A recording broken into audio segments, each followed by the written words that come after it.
Pendant longtemps, l'histoire a été racontée comme une ligne continue, un progrès lent mais stable, reliant des origines obscures à un présent supposé plus solide. Pourtant, à mesure que les archives s'épaississent, cette ligne se brise. Des villes autrefois pleines de calculs, de rites, de commerces et de lois deviennent soudain muettes. Les inscriptions cessent, les routes d'eau se dégradent, les objets survivent, mais plus personne n'explique pourquoi ils ont été fabriqués. Il reste des murs, des couches de cendres, des silences stratifiés. Dans ces interstices, une autre hypothèse apparaît, moins confortable: certaines civilisations n'ont pas seulement décliné, elles ont été interrompues.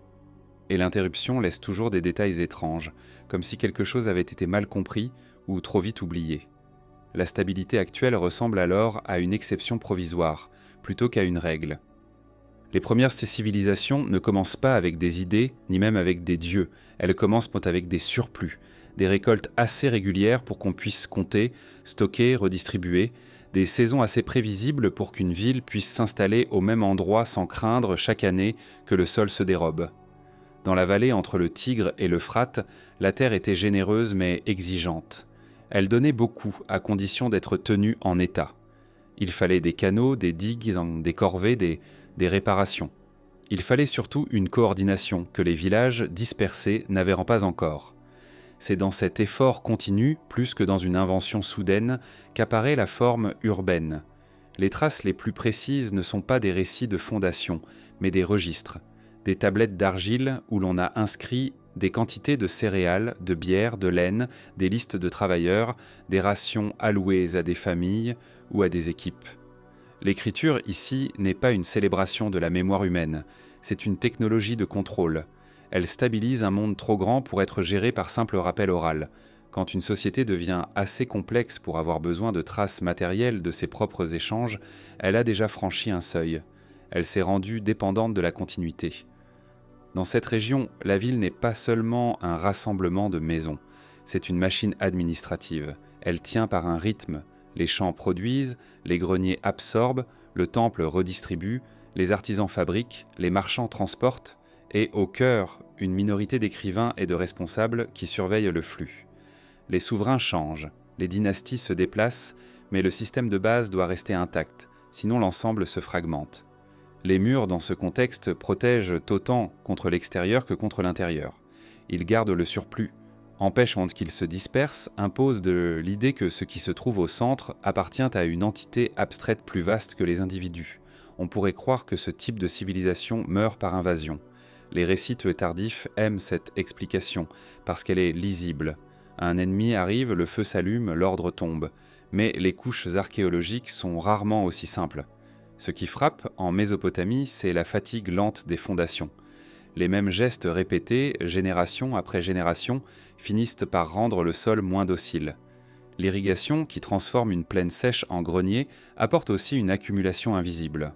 L'eau laisse derrière elle des résidus. Le sel monte, se fixe dans la terre, réduit le rendement. Au début, ce n'est presque rien. Une baisse légère, une récolte plus faible, une ration diminuée. Puis la baisse devient régulière. Les tablettes, elles, continuent d'enregistrer, comme si compter pouvait empêcher la matière de se dégrader. Lorsque le rendement diminue, tout le reste doit s'ajuster. Une administration peut masquer une crise un certain temps en réorganisant la redistribution, en augmentant les prélèvements, en imposant plus de travail. Mais ce type d'ajustement consomme du crédit social.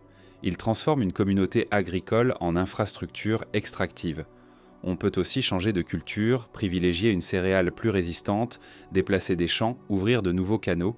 Chaque solution demande une énergie supplémentaire, et cette énergie n'est jamais gratuite. Elle est prélevée sur des corps, sur du temps, sur la patience collective. La civilisation avance alors comme un organisme qui, pour se maintenir, doit dépenser davantage que ce qu'il gagne. Les indices de tension s'accumulent dans des détails qui, pris séparément, ne ressemblent à rien. Des bâtiments réparés à la hâte, des quartiers qui se vident, pendant que d'autres se densifient. Une augmentation des fortifications, une présence plus forte de soldats dans les archives, des mouvements de population que l'on devine à travers des changements de noms, des styles de poterie, des pratiques de funéraires. Ce n'est pas un effondrement spectaculaire, c'est une redistribution de l'instabilité. La ville conserve son nom, parfois son prestige, mais elle cesse d'être le centre stable d'un monde ordonné. À mesure que la pression augmente, La violence peut apparaître, mais elle apparaît souvent en dernier. La guerre est fréquemment la conséquence visible d'un système déjà fragilisé. Lorsqu'une région produit moins, elle importe davantage. Lorsqu'elle importe davantage, elle devient dépendante de routes plus longues et de partenaires plus nombreux. Lorsqu'une route se rompt, même temporairement, le manque se propage. Dans un monde de cités rivales, cette dépendance devient une invitation à l'agression, mais aussi une tentation. Prendre plutôt qu'échanger peut sembler rationnel quand le temps n'existe plus. Les souverains se présentent alors comme des restaurateurs de l'ordre, mais leur restauration ressemble souvent à une extraction accélérée. Il faut imaginer ce que signifie vivre dans une civilisation qui commence à perdre sa capacité de reproduction. Les institutions continuent d'exister. Les temples restent debout. Les cérémonies se poursuivent. Les scribes remplissent encore des tablettes. Pourtant, quelque chose se déplace sous la surface. Les garanties implicites cessent d'être fiables. Les rations ne sont plus sûres. Les dettes deviennent plus lourdes. Les familles vendent des terres, puis des membres, puis elles disparaissent des registres. La ville ne s'effondre pas comme une pierre. Elle s'érode comme un paysage. Et cette érosion produit une sensation particulière. Le monde est encore là, mais il n'obéit plus aux mêmes règles. Ce qui détruit une civilisation de ce type n'est donc pas toujours une force extérieure. C'est souvent l'ensemble de ses dépendances internes, devenues trop nombreuses pour être soutenues. L'irrigation exige l'entretien exige une administration, l'administration exige des prélèvements, les prélèvements exigent une production stable, la production stable exige un sol qui ne se dégrade pas. À partir du moment où l'un de ces maillons faiblit, la civilisation doit compenser, mais compenser la fragilise encore davantage. Un système très complexe peut survivre longtemps en déséquilibre, mais il devient vulnérable à des chocs modestes, une saison sèche, une crue mal placée, une mauvaise récolte répétée, un conflit local, une maladie. Ce n'est jamais un seul facteur, et c'est précisément ce qui rend la destruction difficile à voir au moment où elle se produit. Dans certains cas, la civilisation ne disparaît pas entièrement. Elle se déplace, les centres changent, une ville décline, une autre prend le relais. Un royaume tombe, un autre reprend les mêmes canaux, les mêmes champs, les mêmes pratiques administratives. Cela ressemble à une continuité, mais c'est une continuité fracturée. Chaque transfert laisse des ruines, des zones abandonnées, des mémoires interrompues. Les générations suivantes vivent sur les restes, parfois sans savoir ce qu'elles répètent. Une partie de la technique survit, mais l'assurance collective se perd. Ce qui rend ces premières civilisations si troublantes, ce n'est pas qu'elles aient échoué. C'est qu'elles ont souvent échoué après avoir semblé fonctionner. Elles ont produit des textes, des temples, des systèmes juridiques, des réseaux d'échange, une densité humaine inédite. Elles ont donné l'impression d'avoir trouvé une formule stable, alors qu'elles ne faisaient que retarder un coût accumulé. Le progrès, dans ce contexte, ressemble moins à une ascension qu'à un endettement. Et quand on observe les couches de sol, les variations de culture, les contractions urbaines, une idée s'installe lentement. Ce qui semble solide est parfois simplement récent. Au fil du temps, d'autres civilisations apparaissent ailleurs, sur d'autres bases, avec d'autres matériaux et d'autres dieux. Mais certaines structures reviennent.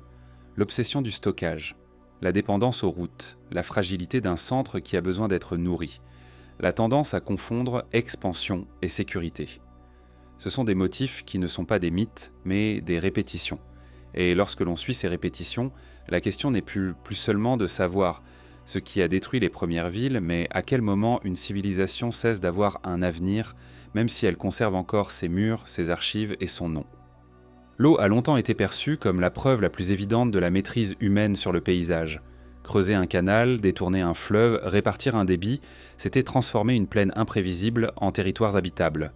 Dans les régions sèches, où sont nées certaines des premières grandes civilisations, cette transformation a permis une densité humaine sans précédent. Les champs verdoyaient là où la pluie était rare. Les récoltes semblaient garanties par l'ingénierie plus que par le ciel. Pourtant, cette stabilité apparente reposait sur un équilibre fragile, dont les effets ne se révélaient qu'à très long terme. L'irrigation continue modifie la structure même du sol. L'eau qui s'évapore laisse derrière elle des résidus minéraux. Ces dépôts sont invisibles au début, imperceptibles sur une génération. Les premières récoltes sous irrigation sont souvent meilleures que celles obtenues par des méthodes plus anciennes. Ce succès initial renforce la confiance dans le système. Les canaux sont étendus. De nouvelles terres sont mises en culture. La population augmente. La ville s'élargit. Chaque étape semble confirmer que la trajectoire c'est à la bonne. Avec le temps, cependant, le sol change. Sa capacité à absorber l'eau diminue. Certaines plantes poussent en de moins bien.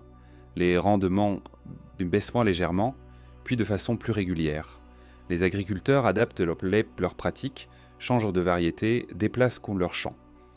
Ces ajustements fonctionnent un temps, mais plus l'irrigation est ancienne, plus la charge accumulée dans la terre devient difficile à éliminer.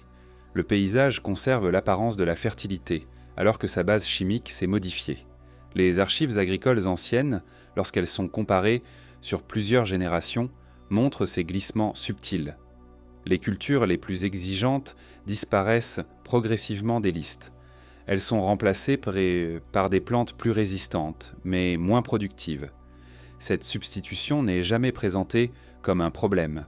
Elle apparaît comme une optimisation, une adaptation rationnelle. Pourtant, elle signale une contrainte nouvelle. Le système ne choisit plus librement. Il réagit.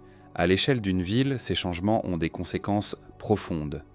Une légère baisse de rendement peut être compensée par une extension des surfaces cultivées, mais cette extension exige plus d'eau, donc plus de canaux, donc plus d'entretien. Le travail collectif augmente, les corvées s'allongent, ceux qui ne peuvent pas suivre sont marginalisés ou contraints. La pression sociale s'intensifie sans qu'un événement précis puisse en être tenu pour responsable. La fatigue devient structurelle. Il est tentant d'imaginer que les sociétés anciennes ignoraient ces processus. En réalité, certaines sources suggèrent qu'elles les observaient sans toujours pouvoir les corriger. Des textes évoquent des termes fatigués, des chants amers. Ces expressions ne relèvent pas de la poésie. Elles décrivent une expérience concrète. Le problème n'était pas invisible. Il était simplement difficile à résoudre dans le cadre existant. Réduire l'irrigation signifiait accepter une baisse immédiate de production, donc une instabilité politique. Continuer signifiait reporter le coût sur l'avenir. Ce dilemme traverse toute civilisation dépendante d'une infrastructure lourde. Les décisions les plus rationnelles à court terme peuvent être destructrices à long terme, mais le long terme n'est pas un acteur politique. Les souverains gouvernent sur des durées limitées. Les administrations répondent à des crises présentes. Les ajustements profonds, eux, demandent une coordination et une patience qui dépassent souvent les capacités institutionnelles. Le système avance donc par inertie, jusqu'à ce que les marges de manœuvre disparaissent. Lorsque la terre produit moins, la société se tourne vers d'autres sources. Le commerce prend une importance accrue. Les régions encore fertiles deviennent stratégiques. Les routes doivent être sécurisées. La dépendance extérieure augmente. Cette dépendance, à son tour, rend la civilisation plus sensible aux perturbations climatiques ou politiques situées loin de son centre. Une sécheresse dans une région périphérique peut avoir plus d'impact qu'un problème local, parce qu'elle rompt une chaîne devenue indispensable. À mesure que cette fragilité s'installe, les signes matériels se multiplient. Certains canaux sont abandonnés faute d'entretien. D'autres sont surutilisés. Les crues les causent plus de dégâts, car les sols compactés absorbent mal l'eau. Les inondations, paradoxalement, deviennent plus destructrices dans un système conçu pour les contrôler.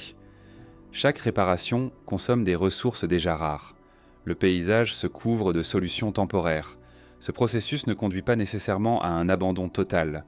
Dans plusieurs régions, on observe une rétraction plutôt qu'une disparition. Les zones les plus affectées sont laissées à l'écart. Les populations se concentrent autour de terres encore productives. Les villes se contractent et que les périphéries deviennent des ruines habitées par intermittence. La civilisation change d'échelle. Elle ne peut plus soutenir l'expansion qu'il avait définie. Ce qui est assez frappant dans ces trajectoires, c'est l'absence de moments clairs de rupture. Il n'y a pas de date unique où l'on peut dire que tout s'est arrêté. Les canaux fonctionnent encore, mais moins bien. Les récoltes ont lieu, mais elles nourrissent moins de monde. Les institutions existent, mais elles servent surtout à gérer le manque. Le déclin s'est vécu comme une normalité nouvelle. Les générations suivantes grandissent dans un monde plus contraint, sans toujours savoir qu'il a été différent. La salinisation, ou des processus similaires, n'expliquent jamais tout à eux seuls. Ils interagissent avec des choix politiques, des dynamiques sociales, des variations climatiques. Mais ils introduisent une asymétrie fondamentale. Ils rendent le retour en arrière difficile. Une fois que le sol est transformé, il ne se régénère pas à l'échelle humaine, sans intervention massive ou abandon prolongé. La civilisation se retrouve alors piégée dans ses propres aménagements. En suivant cette logique, on comprend que la maîtrise de l'eau, souvent présentée comme un triomphe technique, porte aussi en elle une vulnérabilité profonde. Elle crée un monde productif, mais exigeant. Un monde où l'erreur n'est pas immédiatement visible, mais cumulatif. Ce type de vulnérabilité ne disparaît pas avec les civilisations anciennes.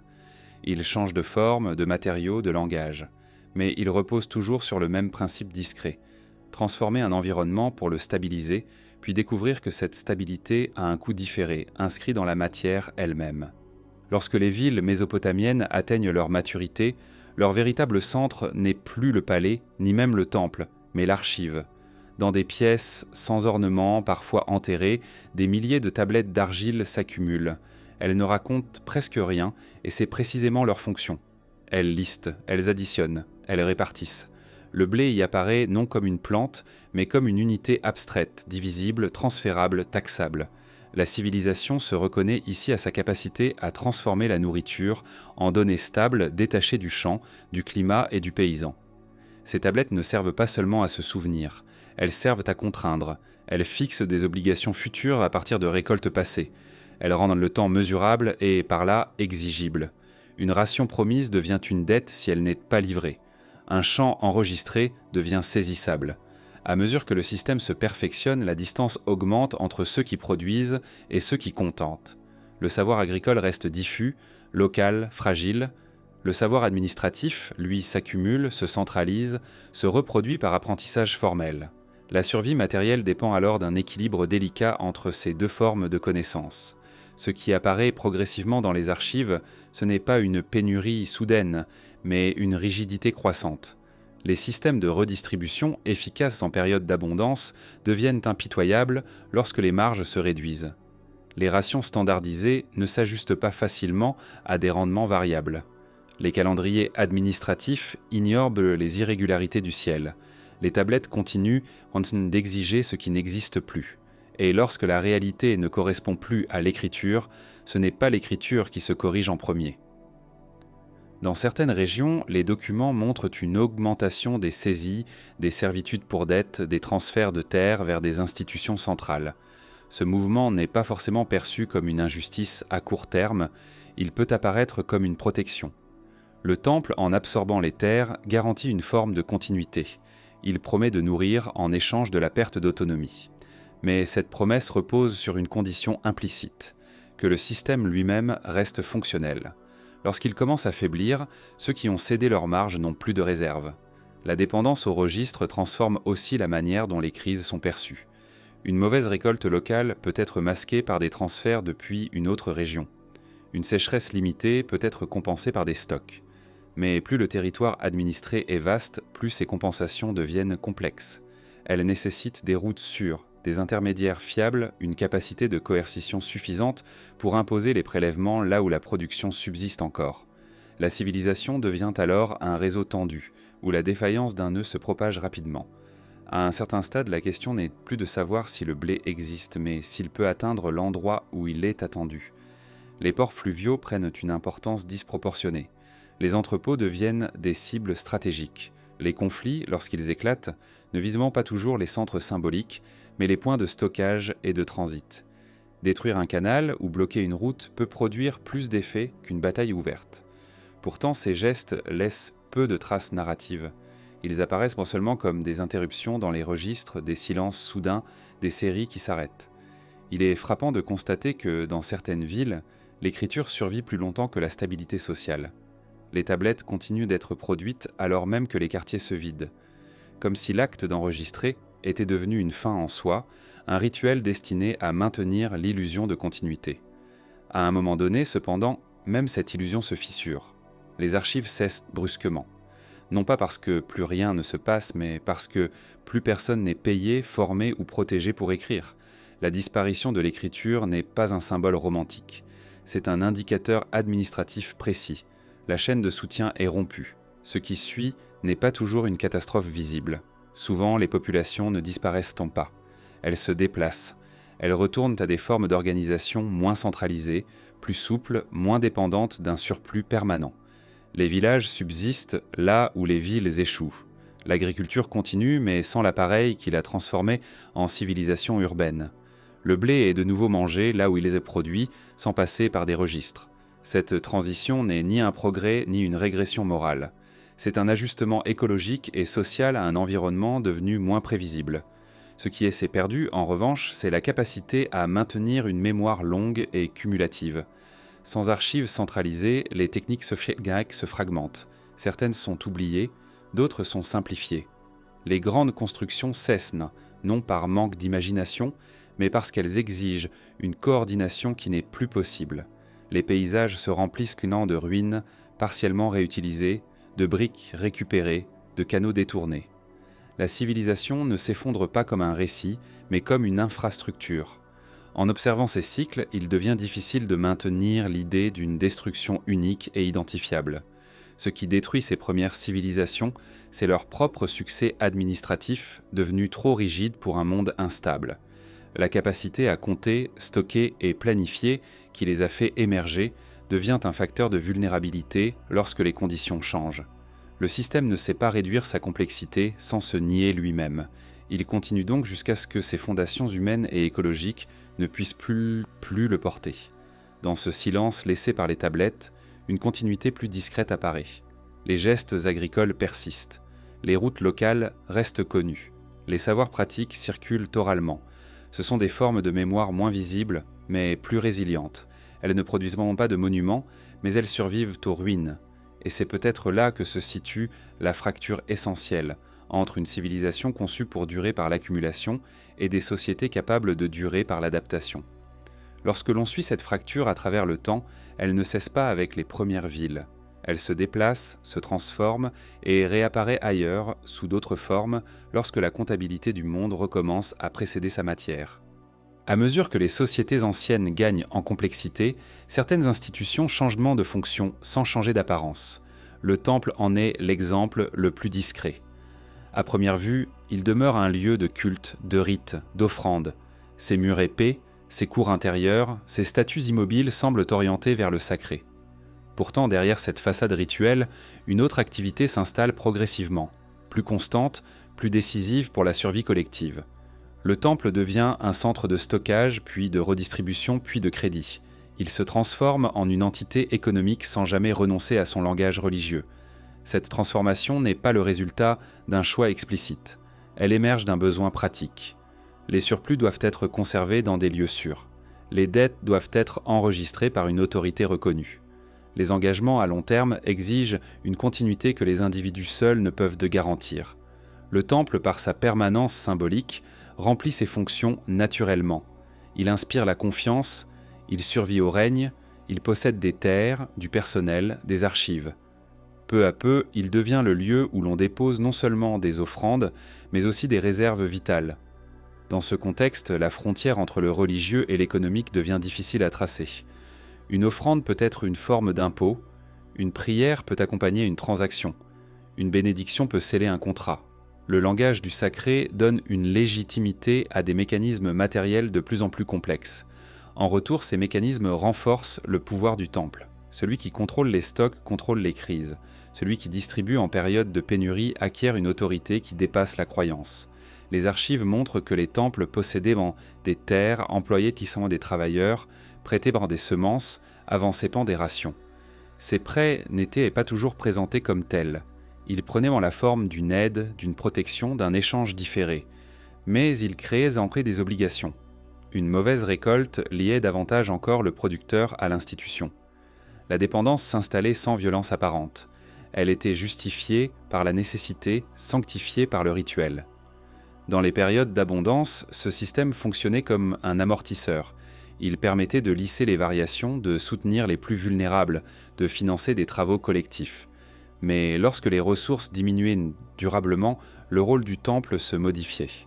Il cessait d'être un garant de stabilité pour devenir un gestionnaire de pénurie. Les règles se durcissaient les exemptions disparaissaient les dettes s'accumulaient Le langage religieux, loin d'adoucir ces contraintes, pouvait les rendre plus difficiles à contester. Refuser une obligation revenait à rompre un ordre cosmique. Ce glissement est perceptible dans la manière dont certaines populations disparaissent des registres. Des familles, autrefois présentes, cessent donc d'être mentionnées.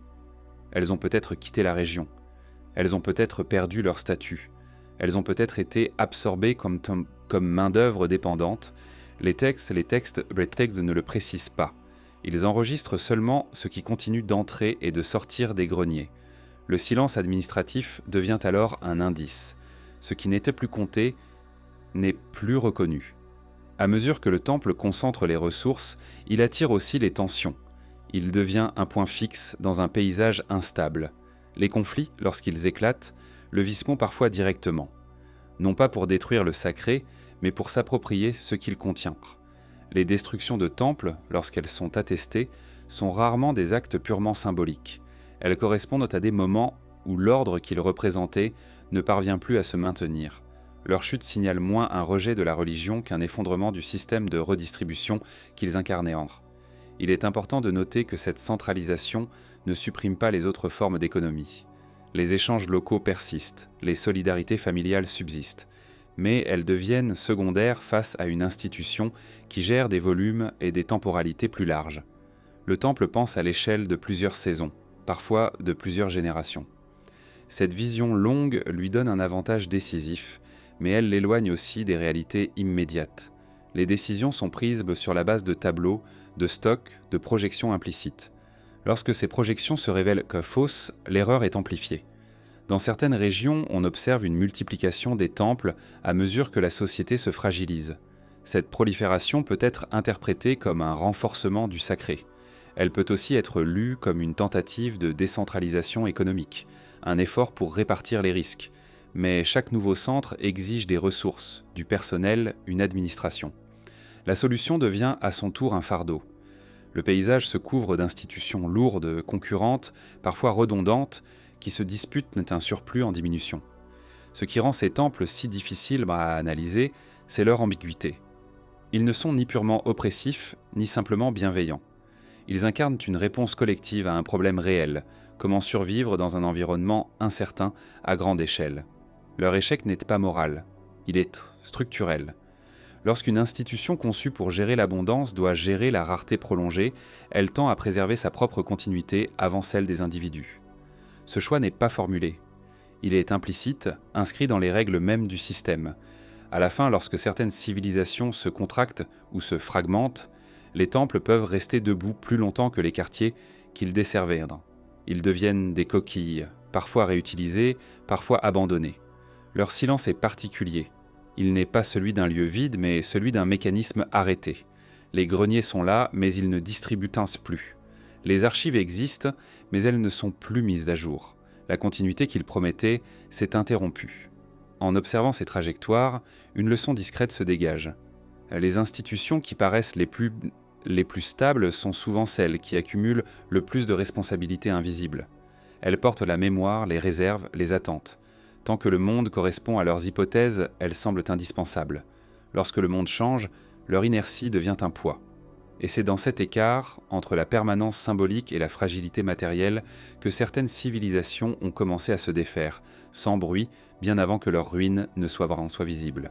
Dans les archives des civilisations anciennes, la famine n'apparaît presque jamais comme un événement soudain. Elle est rarement décrite par des récits de souffrance ou de disette visibles. Elle se manifeste d'abord sous une forme abstraite détachée des corps. Elle est inscrite dans des ajustements comptables, des modifications de rations, des changements de catégories. Bien avant que la faim ne devienne une expérience collective, elle est anticipée, normalisée, rendue administrative. Les premiers signes se trouvent dans les listes. Les rations diminuent légèrement. Les distributions deviennent moins fréquentes. Certains groupes reçoivent moins que d'autres, sans justification apparente. Ces décisions ne sont pas nécessairement arbitraires. Elles reflètent des calculs de survie à l'échelle du système. Lorsqu'un surplus se réduit, il faut choisir où maintenir l'équilibre. Ce choix, toutefois, introduit une hiérarchie nouvelle de vulnérabilité. La famine commence là, dans cette sélection implicite. Ce qui rend cette phase difficile à percevoir, c'est son caractère ordonné. Rien ne semble chaotique. Les institutions fonctionnent encore. Les greniers ne sont pas vides. Les marchés existent. Les temples redistribuent. Pourtant, l'espace de sécurité se rétrécit. Les marges disparaissent. Ceux qui vivaient juste au-dessus du seuil basculent sans que le système ne s'en aperçoive immédiatement. Leur absence n'est visible qu'après coup, lorsqu'il cesse de figurer dans les registres. Dans certaines sociétés, la faim est précédée par une intensification du travail. Les corvées augmentent, les périodes de repos se raccourcissent. Cette intensification est présentée comme une réponse temporaire, un effort collectif pour traverser une difficulté passagère. Mais lorsque la difficulté se prolonge, l'effort devient structurel. Les corps s'usent de plus vite. La productivité baisse, ce qui renforce la pression. Un cercle discret s'installe, difficile à rompre sans rupture majeure. La famine administrative a une autre caractéristique, elle se déplace. Elle n'affecte pas tout le monde de la même manière, ni au même moment. Les centres peuvent continuer à être approvisionnés tandis que les périphéries s'appauvrissent. Les élites conservent des réserves quand les producteurs manquent. Cette inégalité n'est pas toujours perçue comme injuste. Elle est souvent interprétée comme nécessaire à la stabilité globale. Mais elle fragilise la base sur laquelle cette stabilité repose. Les textes anciens évoquent parfois des distributions exceptionnelles, des remises de dettes, des annulations temporaires. Ces mesures montrent que le danger est reconnu. Elles indiquent aussi que la famine n'est pas un phénomène purement naturel. Elle résulte d'un déséquilibre entre ce qui est produit, stocké et accessible. Lorsque ces mesures deviennent fréquentes, elles perdent de leur efficacité. Elles deviennent des signes de faiblesse plutôt que des solutions. Le système admet, sans le dire, qu'il ne parvient plus à se maintenir. Un aspect souvent négligé est la dimension temporelle de la faim.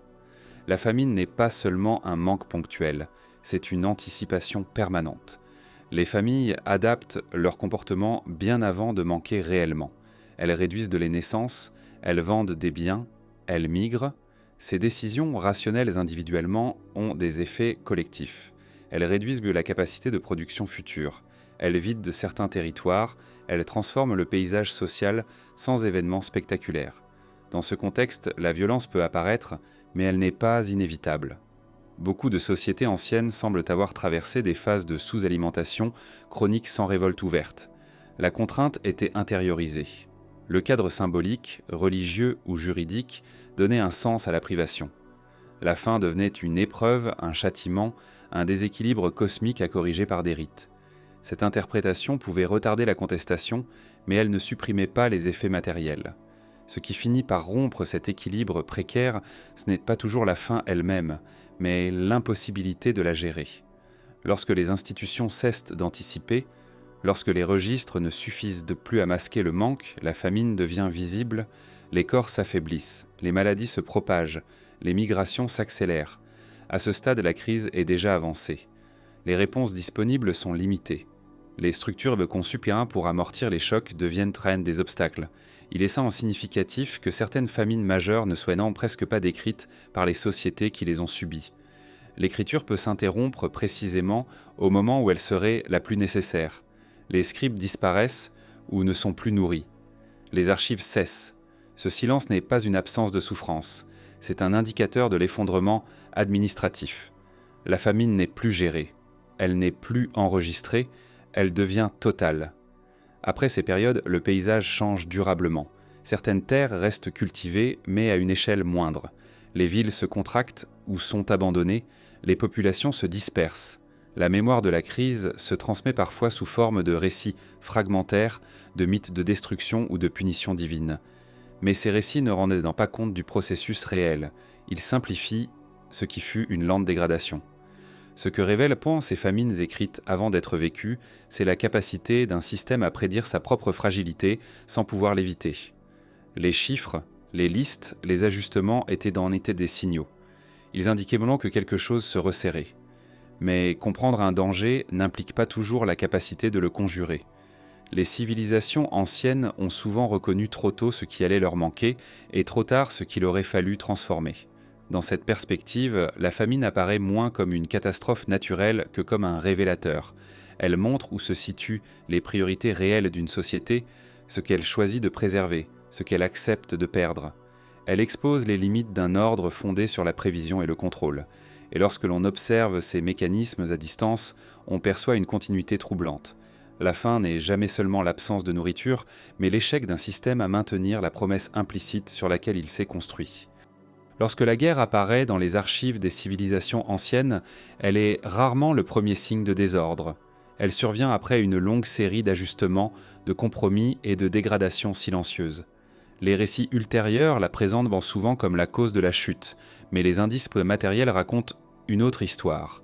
La guerre n'ouvre pas la crise, elle la rend visible. Elle est l'expression tardive d'un système qui a déjà perdu sa capacité à absorber les tensions internes. Avant que les combats ne commencent, les sociétés concernées ont généralement traversé une phase prolongée de fragilisation. Les récoltes sont moins fiables, les réseaux d'échange sont plus incertains. Les institutions redistribuent moins qu'elles ne prélèvent. Dans ce contexte, la guerre peut apparaître comme une solution, ou du moins comme une diversion. Elle promet l'accès à de nouvelles ressources, le contrôle de territoires fertiles, la restauration d'un ordre menacé. Elle transforme un problème structurel en affrontement externe, plus facile à nommer. Les préparatifs de guerre révèlent souvent cette logique. L'effort militaire mobilise des ressources qui manquent déjà ailleurs. Les travailleurs sont réaffectés, les stocks sont déplacés, les priorités changent. Cette mobilisation peut produire un sursaut temporaire. Elle donne l'impression d'une cohésion retrouvée. Les rituels se multiplient, les récits d'unité et de destin commun se renforcent. Mais cette cohésion repose sur une extraction accrue. Elle accélère les processus qui ont rendu la guerre nécessaire. Dans les sociétés fortement administrées, la guerre est aussi un phénomène comptable. Elle est planifiée, provisionnée, enregistrée. Les tablettes mentionnent des rations pour les soldats, des livraisons de matériaux, des affectations de personnel. Ces mentions montrent que le conflit est intégré au fonctionnement normal du système. Il n'est pas une rupture, mais une extension. La violence est absorbée dans la routine bureaucratique, ce qui la rend plus soutenable à court terme, mais plus destructrice à long terme. Un aspect frappant est sans la temporalité de ces conflits. Beaucoup de guerres anciennes ne semblent ni brèves ni décisives. Elles s'étirent. Elles alternent des phases de combat et de trêve. Elles consomment sans résoudre. Cette durée est un indice. Elle suggère que les objectifs réels ne sont pas toujours atteignables. Conquérir un territoire ne garantit pas sa productivité. Détruire une ville ne crée pas de surplus. La guerre peut redistribuer la pénurie, mais rarement l'éliminer. À mesure que les conflits se prolongent, leurs effets se déplacent vers l'intérieur. Les campagnes sont négligées. Les canaux ne sont plus entretenus. Les routes se dégradent. Les populations fuient les zones instables. Ces mouvements aggravent les déséquilibres existants. La base productive se rétrécit. La dépendance aux prises de guerre augmente. La société devient prisonnière de sa propre dynamique militaire. Elle doit continuer à combattre pour maintenir un niveau de ressources devenu artificiel. Les archives montrent parfois des tentatives de réforme en période de guerre, des annulations de dettes, des redistributions exceptionnelles, des appels à la solidarité. Ces mesures indiquent en ce que les dirigeants perçoivent le danger. Elles montrent aussi leurs limites. Réformer pendant un conflit est difficile. Les décisions doivent être rapides. Les résistances moissantes sont fortes. Les bénéficiaires du système existant ont intérêt à sa continuité. La guerre les aidés. Loin de faciliter le changement, tend à figer les structures. Il est important de noter que la guerre n'affecte pas toutes les couches de la société de la même manière. Certains groupes en tirent des avantages. Les fournisseurs de l'armée, les administrateurs, les élites militaires peuvent renforcer leur position. Cette redistribution interne du pouvoir modifie durablement l'équilibre social. Même lorsque le conflit prend fin, les transformations qu'il a provoquées persistent. La société qui en sort n'est jamais identique à celle qui y est entrée. Dans de nombreux cas, la guerre contribue à la désorganisation des systèmes de connaissances. Les scribes sont mobilisés ou déplacés. Les archives les sont détruites ou abandonnées. La continuité administrative se rompt. Cette perte n'était pas toujours intentionnelle. Elle résulte de priorités concurrentes. Nourrir, défendre, déplacer passent avant enregistrer. Pourtant, cette rupture a des conséquences profondes. Sans mémoire écrite stable, la capacité à coordonner à grande échelle diminue rapidement. Lorsque la guerre se combine à d'autres facteurs de stress, son effet devient cumulatif. Une sécheresse, une épidémie, une crise commerciale peuvent transformer un conflit gérable en désastre irréversible. La société, déjà affaiblie, n'a plus les ressources nécessaires pour se rétablir. Les défaites militaires, dans ce contexte, sont moins des causes que des révélateurs. Elles montrent que le système ne peut plus soutenir l'effort qu'il s'est imposé. Les récits ultérieurs ont tendance à simplifier ces dynamiques. Ils parlent d'invasion, de batailles décisives, de rois vaincus. Ces récits ont leur utilité symbolique. Ils donnent un sens à la perte. Ils identifient un moment, un ennemi, une fin, mais ils masquent la lente préparation de cette fin. Ils détournent l'attention des choix cumulés, des dépendances accrues, des compromis acceptés trop longtemps. Il existe des cas où la guerre ne conduit pas immédiatement à l'effondrement. Certaines sociétés parviennent à se reconfigurer, à réduire leur échelle, à abandonner certaines ambitions. Elles survivent sous une forme différente. Mais même dans ces cas, la guerre laisse une empreinte durable. Elle modifie les priorités, elle renforce certaines institutions au détriment d'autres. Elle réduit la tolérance à l'incertitude. La société devient plus rigide, moins adaptable. Ce qui rend la guerre particulièrement dangereuse pour une civilisation avancée, ce n'est pas seulement la destruction matérielle qu'elle entraîne, c'est son effet sur la perception du temps. Le futur se raccourcit. Les décisions sont prises en fonction de l'urgence. Les investissements à long terme sont reportés ou annulés. L'entretien des infrastructures devient secondaire. Cette contraction temporelle est incompatible avec des systèmes complexes qui exigent une attention continue. À la fin, lorsque certaines civilisations disparaissent des archives, la guerre est souvent mentionnée parmi les causes. Mais elle apparaît alors comme la dernière couche d'un empilement plus ancien. Elle a consommé ce qui restait de marge. Elle a rendu irréversible un déséquilibre déjà profond.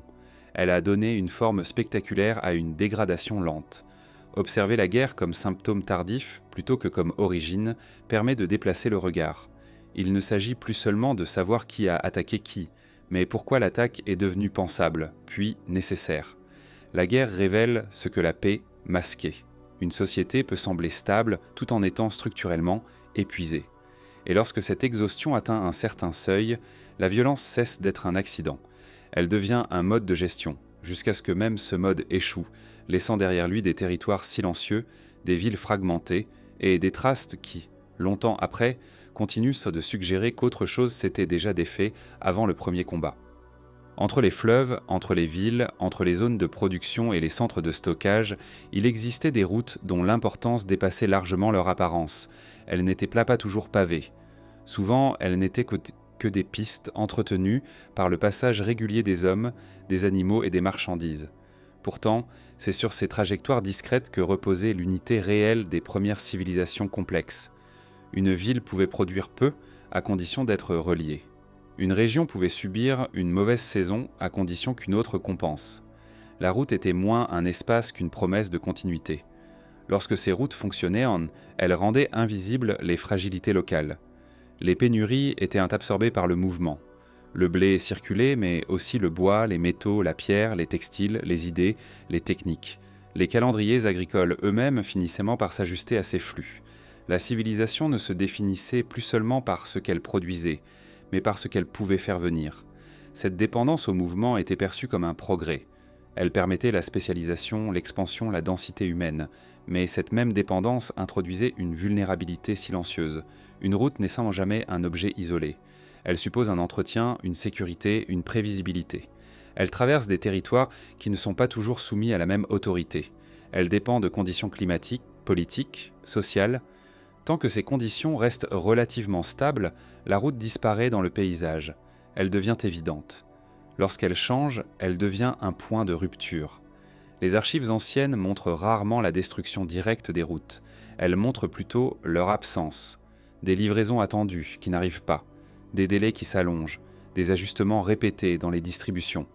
Ces indices sont subtils. Ils ne signalent pas un effondrement brutal, mais une perte de fiabilité. La route existe encore, mais elle ne peut plus être intégrée dans les calculs. Elle cesse d'être un élément sûr du système.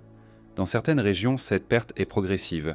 Les routes secondaires sont abandonnées en premier. Les itinéraires longs deviennent risqués. Les échanges se recentrent sur des circuits plus courts. Cette contraction n'était pas toujours perçue comme une régression. Elle peut apparaître comme une rationalisation. Mais elle réduit la capacité d'absorption des chocs. Chaque territoire devient plus exposé à ses propres limites. La résilience collective diminue, les causes de cette désagrégation sont multiples. La guerre joue un rôle, mais pas toujours le plus décisif. Un conflit prolongé rend les routes dangereuses, mais il peut aussi les détourner plutôt que les détruire. Plus souvent, ce sont les effets indirects qui comptent. Les postes de contrôle ne sont plus tenus. Les relais disparaissent. Les communautés qui vivaient du passage se déplacent. La route, privée de ses soutiens humains, s'efface lentement. Le climat intervient aussi, non comme un événement unique, mais comme une variation persistante. Des pluies plus irrégulières transforment des pistes en zones impraticables. Des crues déplacent des tracés anciens, des périodes sèches rendent certains points d'eau inutilisables. Ces changements exigent une adaptation constante. Lorsqu'une société s'était déjà fragilisée, cette adaptation devient difficile. La route cesse d'être ajustée. Elle devient un vestige. Il existe également une dimension administrative à cette rupture. Les routes sont entretenues parce qu'elles sont utiles, mais aussi parce qu'elles sont reconnues. Elles figurent dans des plans implicites, dans des habitudes fiscales, dans des réseaux de responsabilité. Lorsque l'administration se rétracte, ces cadres disparaissent. Personne n'est explicitement chargé de maintenir le passage. L'abandon n'est pas décidé, il se produit par défaut. À mesure que les routes se fragmentent, les fleuves prennent une importance accrue. Ils deviennent les derniers axes fiables, mais cette concentration crée à son tour des tensions. Les ports fluviaux sont saturés, les conflits pour leur contrôle s'intensifient. Les régions éloignées des cours d'eau sont marginalisées. La civilisation se réorganise autour de couloirs étroits, perdant la flexibilité spatiale qui avait permis son expansion initiale. Ce processus modifie aussi la circulation de l'information. Les nouvelles mettent plus de temps à parvenir. Les décisions sont prises sur des données obsolètes. Les crises locales ne sont connues que lorsqu'elles ont déjà produit leurs effets. Cette désynchronisation affaiblit la capacité de réponse. Une civilisation qui ne partage plus un même rythme cesse d'agir comme un ensemble cohérent. Elle devient une mosaïque de situations décalées.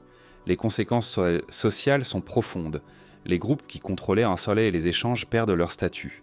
Les artisans spécialisés voient dans leurs demandes disparaître. Les villes fondées sur le commerce déclinent, plus rapidement que celles liées à la production directe. Les hiérarchies se recomposent. Certaines communautés gagnent en autonomie, d'autres s'appauvrissent brutalement. Cette redistribution n'est pas planifiée. Elle résulte d'un rétrécissement des possibilités. Il est significatif que, dans les périodes de contraction, on observe souvent un retour à des formes d'échange plus simples. Le troc local remplace les réseaux étendus. Les objets circulent sans moins loin. La valeur se redéfinit en fonction de l'utilité immédiate plutôt que de la rareté lointaine. Cette transformation n'est pas nécessairement perçue comme une perte par ceux qui la vivent. Elle peut représenter une stabilisation après une phase d'incertitude. Mais elle marque la fin d'un monde interconnecté. Les routes brisées laissent peu de ruines spectaculaires. Contrairement aux temples ou aux palais, elles ne produisent pas de monuments. Leur disparition est difficile à dater. Elles se manifestent dans des paysages redevenus silencieux, dans des traces effacées, dans des villages qui ne voient plus passer personne.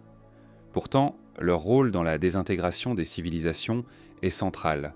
Elles sont le tissu conjonctif sans lequel les organes ne peuvent de plus fonctionner ensemble. Lorsque l'on observe ces dynamiques à longue distance, une constante apparaît. Plus une civilisation dépend de la circulation pour compenser ses déséquilibres internes, plus elle est seule et vulnérable à l'interruption de cette circulation. L'expansion des réseaux crée une illusion de sécurité. Elle donne l'impression que l'espace peut toujours répondre au manque, mais cette illusion repose sur une condition fragile, que le mouvement ne s'arrête jamais. Dans les phases finales de certaines civilisations anciennes, on perçoit un paradoxe. Les centres continuent de fonctionner selon des logiques d'abondance passée, alors que leurs périphéries se sont déjà adaptées à la contraction. Cette dissociation accélère la rupture. Les centres ne comprennent plus les signaux. Les périphéries cessent de répondre. La route, autrefois médiatrice, n'existe plus pour corriger ce décalage. Ainsi, la destruction des routes n'est pas seulement un phénomène matériel, elle est aussi cognitive. Elle marque la fin d'une vision du monde fondée sur la connexion permanente. Elle oblige les sociétés à redéfinir leurs horizons, leurs attentes, leurs dépendances. Certaines y parviennent en réduisant leur échelle. D'autres persistent dans une organisation devenue inadaptée. Et lorsque l'on retrouve, des siècles plus tard, les traces de ces mondes fragmentés, ce sont souvent les absences qui parlent le plus clairement. L'absence de circulation, l'absence de lien, l'absence de cette continuité discrète qui faisait tenir ensemble des territoires séparés par l'eau, la distance et le temps. Lorsque certaines de ces civilisations disparaissent des archives, il est tentant d'imaginer un vide soudain, des villes abandonnées, des terres laissées en friche, une population anéantie ou dispersée sans continuité. Pourtant, dans de nombreux cas, ce qui se produit ressemble moins à une fin qu'à un déplacement. Les structures centrales cessent de fonctionner, mais les pratiques, les techniques et parfois même les populations persistent ailleurs, sous d'autres formes. L'effondrement, vu de près, n'est pas toujours une destruction. Il peut être un transfert silencieux. Ce transfert commence souvent bien avant que les centres ne s'éteignent. À mesure que les institutions se rigidifient et que les ressources se raréfient, certaines populations se déplacent ainsi vers les marges. Ces mouvements ne sont pas toujours forcés. Ils peuvent être graduels, motivés par des opportunités locales, des terres moins taxées, une pression administrative moindre. Les périphéries, longtemps considérées comme secondaires, deviennent des espaces d'expérimentation sociale. Elles offrent une flexibilité que les centres ont perdue. Dans ces zones, les formes d'organisation sont différentes. Elles sont moins centralisées, plus adaptables. Les échanges se font à plus petite échelle. Les obligations sont négociées directement, sans passer par des institutions lourdes. Cette simplicité relative n'est pas un retour à un état antérieur idéalisé. Elle est le produit d'un contexte nouveau, marqué par l'incertitude. Les communautés qui s'y installent ne cherchent pas à reproduire la civilisation qu'elles quittent. Elles cherchent à survivre dans un environnement devenu moins prévisible. Pendant ce temps, les centres continuent sans cesse de fonctionner selon des logiques héritées. Les temples redistribuent. Les archives sont tenues. Les rituels se poursuivent. Cette persistance crée un décalage. Les institutions semblent encore puissantes, mais leur base humaine se rétrécit. Les transferts de ressources deviennent plus coûteux. Les décisions sont prises pour un monde qui n'existe plus entièrement. Ce décalage n'est pas immédiatement perçu comme une crise. Il est interprété comme une phase difficile, transitoire. Lorsque l'effondrement devient visible, il prend souvent la forme d'un abandon administratif. Les registres cessent, les postes ne sont plus pourvus, les infrastructures ne sont plus entretenues. Ce moment peut être rapide, mais il est préparé par des années de désengagement progressif. Les personnes qui avaient déjà trouvé des alternatives sont moins affectées. Celles qui dépendaient entièrement du centre sont les plus vulnérables. L'effondrement révèle alors une géographie sociale déjà transformée. Il est important de souligner que ce transfert n'est pas toujours équitable. Certaines compétences se perdent. Les savoirs nécessitant une coordination à grande échelle disparaissent plus facilement que les techniques locales. Les grandes constructions cèdent. Les systèmes d'écriture se simplifient ou s'interrompent. Cette perte n'est pas compensée immédiatement. Elle peut durer des générations. Mais elle n'est pas totale. D'autres formes de connaissances émergent, adaptées à des contextes plus restreints. Dans certains cas, les populations périphériques finissent par former de nouveaux centres. Ces centres reprennent certaines caractéristiques des civilisations précédentes, mais rarement toutes. Ils sélectionnent, ils simplifient, ils modifient. Les anciennes routes sont partiellement réactivées. Les anciens sites y sont parfois réoccupés, mais à une échelle différente. Ce processus peut donner l'impression d'une renaissance, mais il s'agit plutôt d'une recomposition. Le passé n'est pas restauré, il est réinterprété. Ce qui rend ces transferts difficiles à identifier, c'est leur discrétion. Ils laissent prendre peu de traces spectaculaires. Les archéologues les perçoivent à travers des changements de style, de matériaux, de pratiques funéraires. Ces indices suggèrent une continuité humaine, mais une discontinuité institutionnelle. Les gens sont là, mais l'ordre qui les reliait ne l'est plus. Cette dissociation est au cœur de nombreux effondrements anciens. Les récits ultérieurs, lorsqu'ils existent, ont tendance à moraliser ces transitions. Ils parlent de décadence, de punition, de perte de faveur divine. Ces interprétations reflètent l'expérience subjective de ceux qui ont vu leur monde se transformer. Elles ne rendent pas compte de la complexité du processus. L'effondrement n'est pas une faute unique. Il est le résultat d'ajustements cumulés, de choix rationnels à court terme, de contraintes environnementales et sociales entremêlées. Dans certains cas, le transfert est géographique. Les populations se déplacent vers des régions plus humides, plus stables, moins exploitées. Dans d'autres, il est social. Les élites perdent leur position. De nouveaux groupes acquièrent de l'influence. Les hiérarchies se recomposent. Ces transformations peuvent être violentes, mais elles peuvent aussi être progressives. La violence n'est pas une condition nécessaire du changement, même si elle l'accompagne souvent.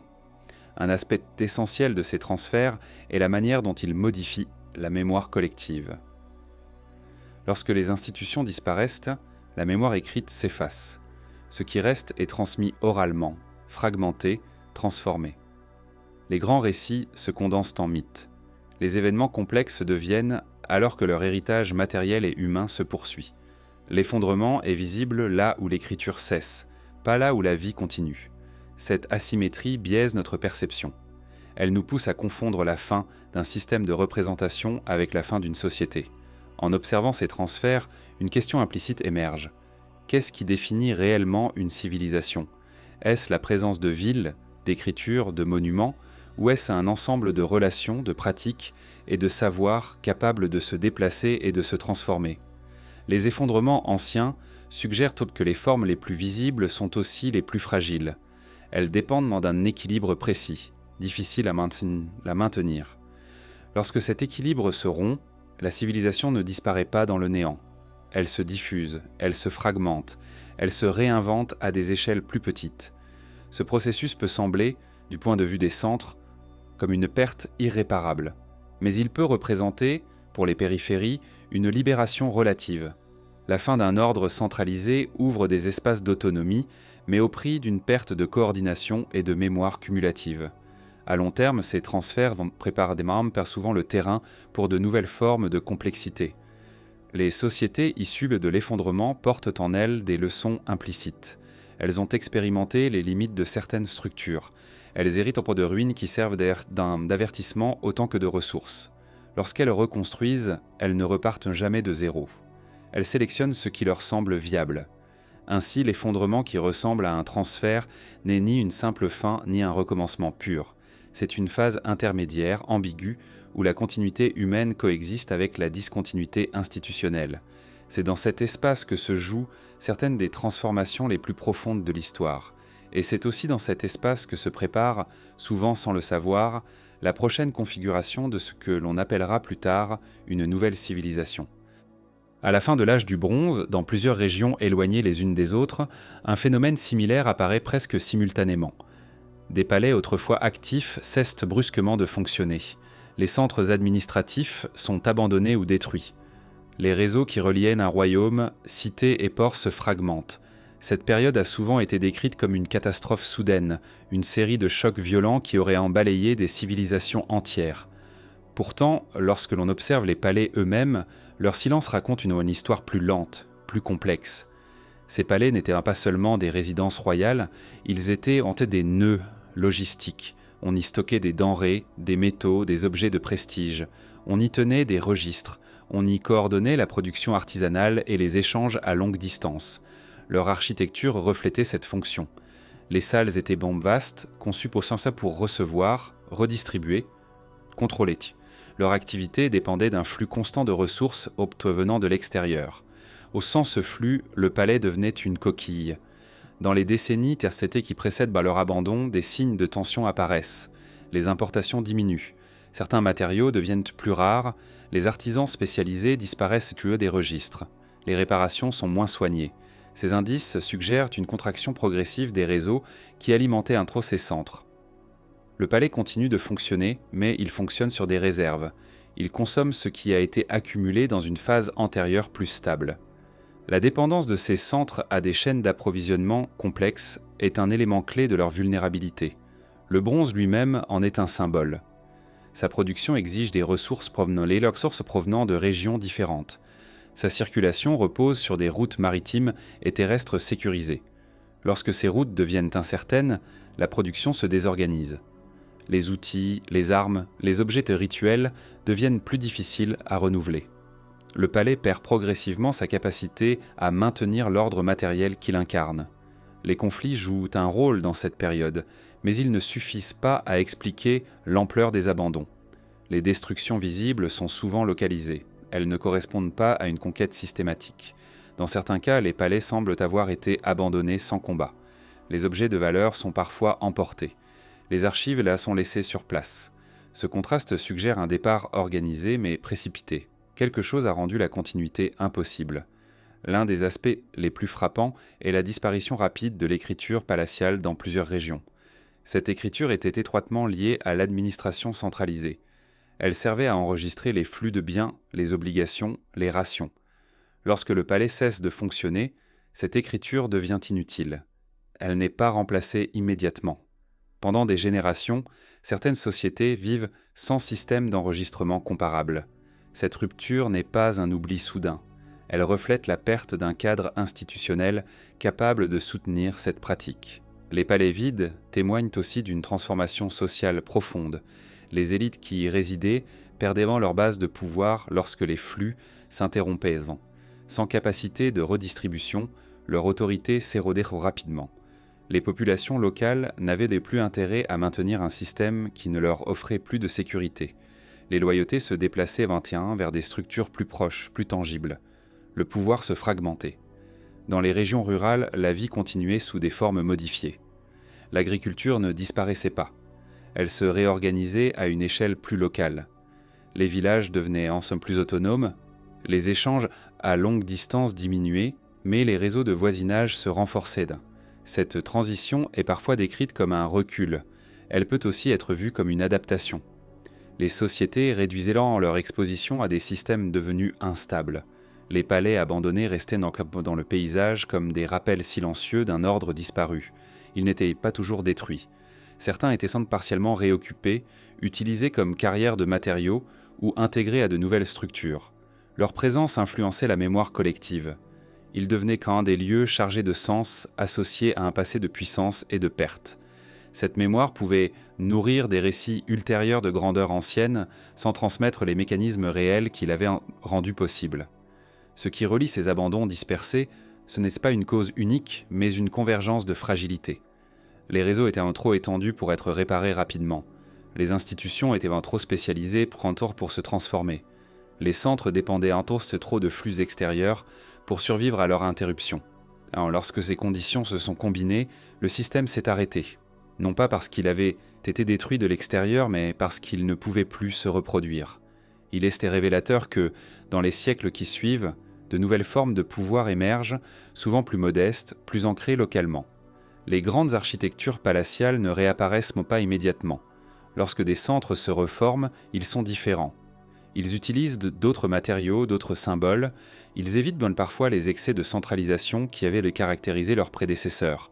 Cette prudence n'est pas toujours consciente. Elle résulte d'une expérience collective transmise de manière diffuse. La fin de l'âge du bronze n'est donc pas seulement une période de destruction, c'est un moment de reconfiguration. Les palais vides marquent la limite d'un certain type de complexité, fondée sur des réseaux longs et des institutions lourdes. Leur abandon ne signifie pas la fin de toute organisation avancée, mais la fin d'une forme particulière d'équilibre. En observant ces espaces désertés, on comprend que la solidité apparente d'un centre peut masquer une dépendance extrême. Tant que les flux circulent, le palais semble indestructible. Lorsqu'il cesse, il devient inutile. Cette inutilité est plus décisive que la destruction. Un bâtiment peut être réparé. Un système qui n'a plus de raison d'être ne le peut pas. Les palais vides de la fin de l'âge du bronze rappellent ainsi une vérité discrète. Les civilisations ne s'effondrent pas toujours dans le bruit et la violence. Elles peuvent s'arrêter parce que leurs centres ne savent plus quoi faire de ce qui arrive, ni comment continuer sans ce qu'elles ont perdu. Et lorsque cette incapacité devient évidente, le départ peut être plus rapide que la chute, laissant derrière lui des espaces soigneusement construits, mais désormais sans fonction, témoin silencieux d'un monde qui a cessé de se reconnaître lui-même. Il existe un moment précis dans la vie d'une civilisation maritime où le port cesse d'être un seuil et devient une impasse. Les quais sont toujours là, les bassins sont encore creusés, les entrepôts n'ont pas disparu.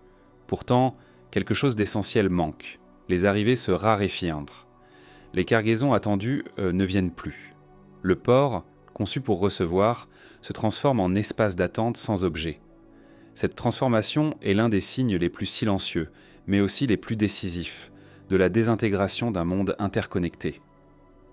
Dans les sociétés fondées sur le commerce à longue distance, le port n'était pas un simple point de passage. Il est un organe vital. Il relie des régions écologiquement différentes. Il compense les manques locaux. Il permet la spécialisation. Les villes portuaires prospèrent non parce qu'elles produisent tout, mais parce qu'elles reçoivent ce qu'elles ne peuvent produire.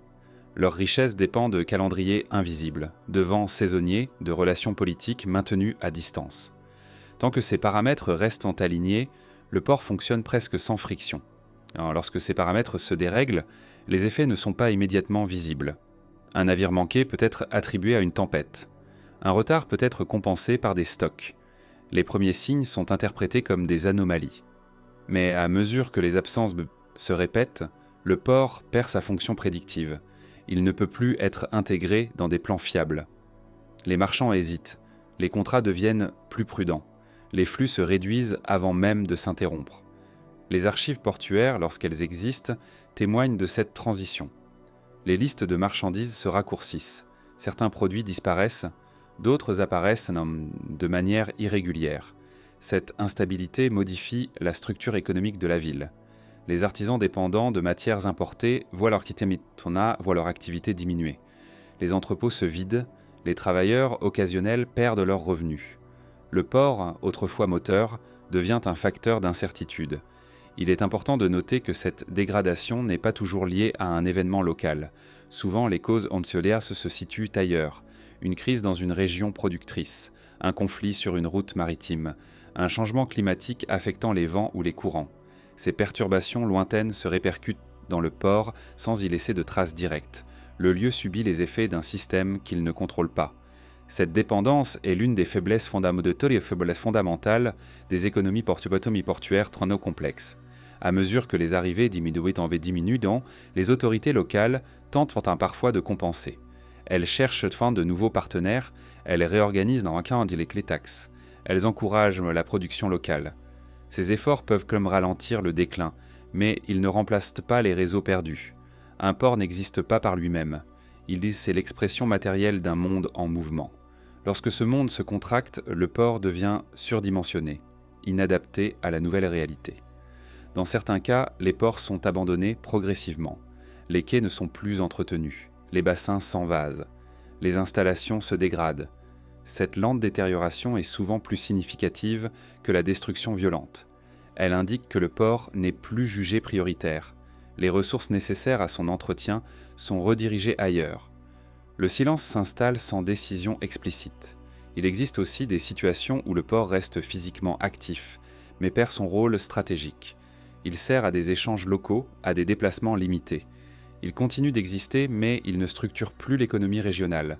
Cette réduction d'échelle transforme profondément la ville. Les élites commerciales perdent leur influence. De nouvelles formes de pouvoir émergent, souvent liées à la terre plutôt qu'à la mer.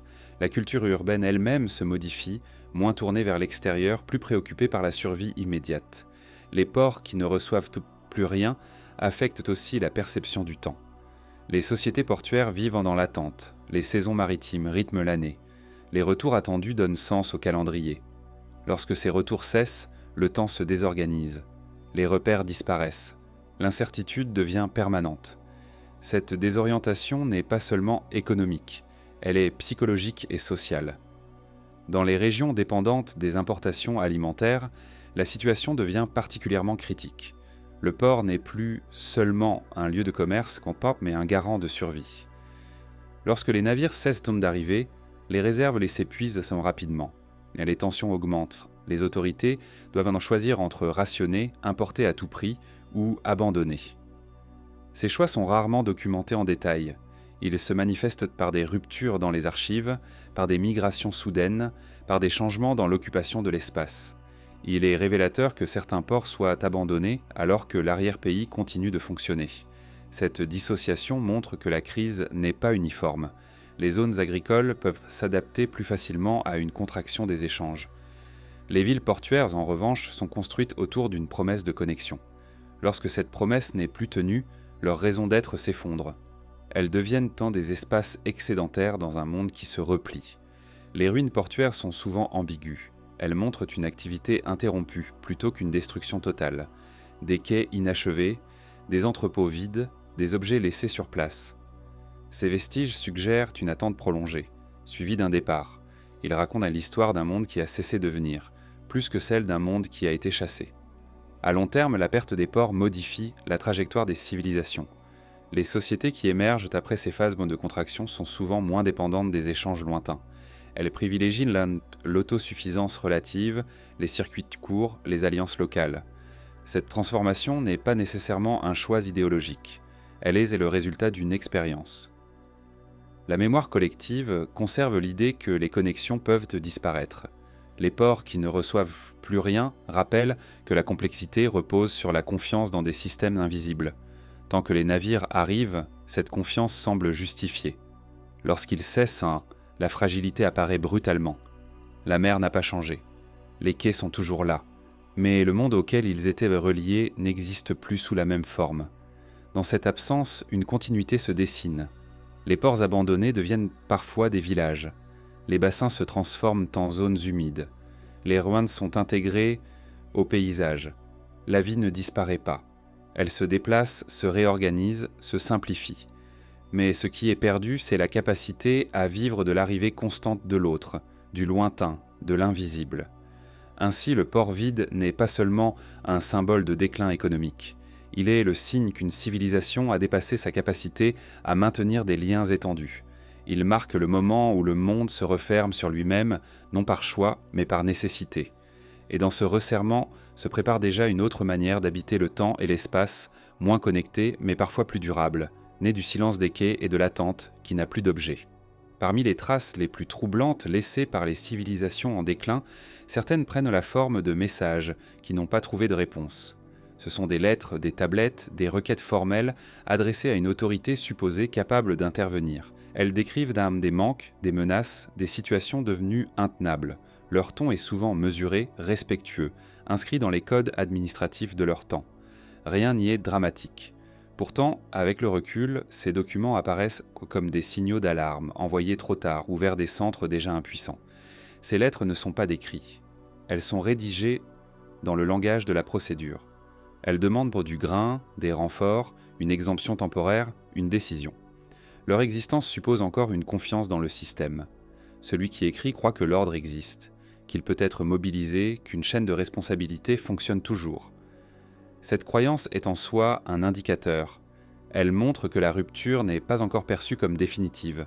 Dans certains cas, ces messages sont conservés parce qu'ils n'ont jamais été traités. Ils restent là, figés dans l'argile ou sur des supports en enseignement fragile, comme des demandes suspendues. Leur contenu est souvent précis.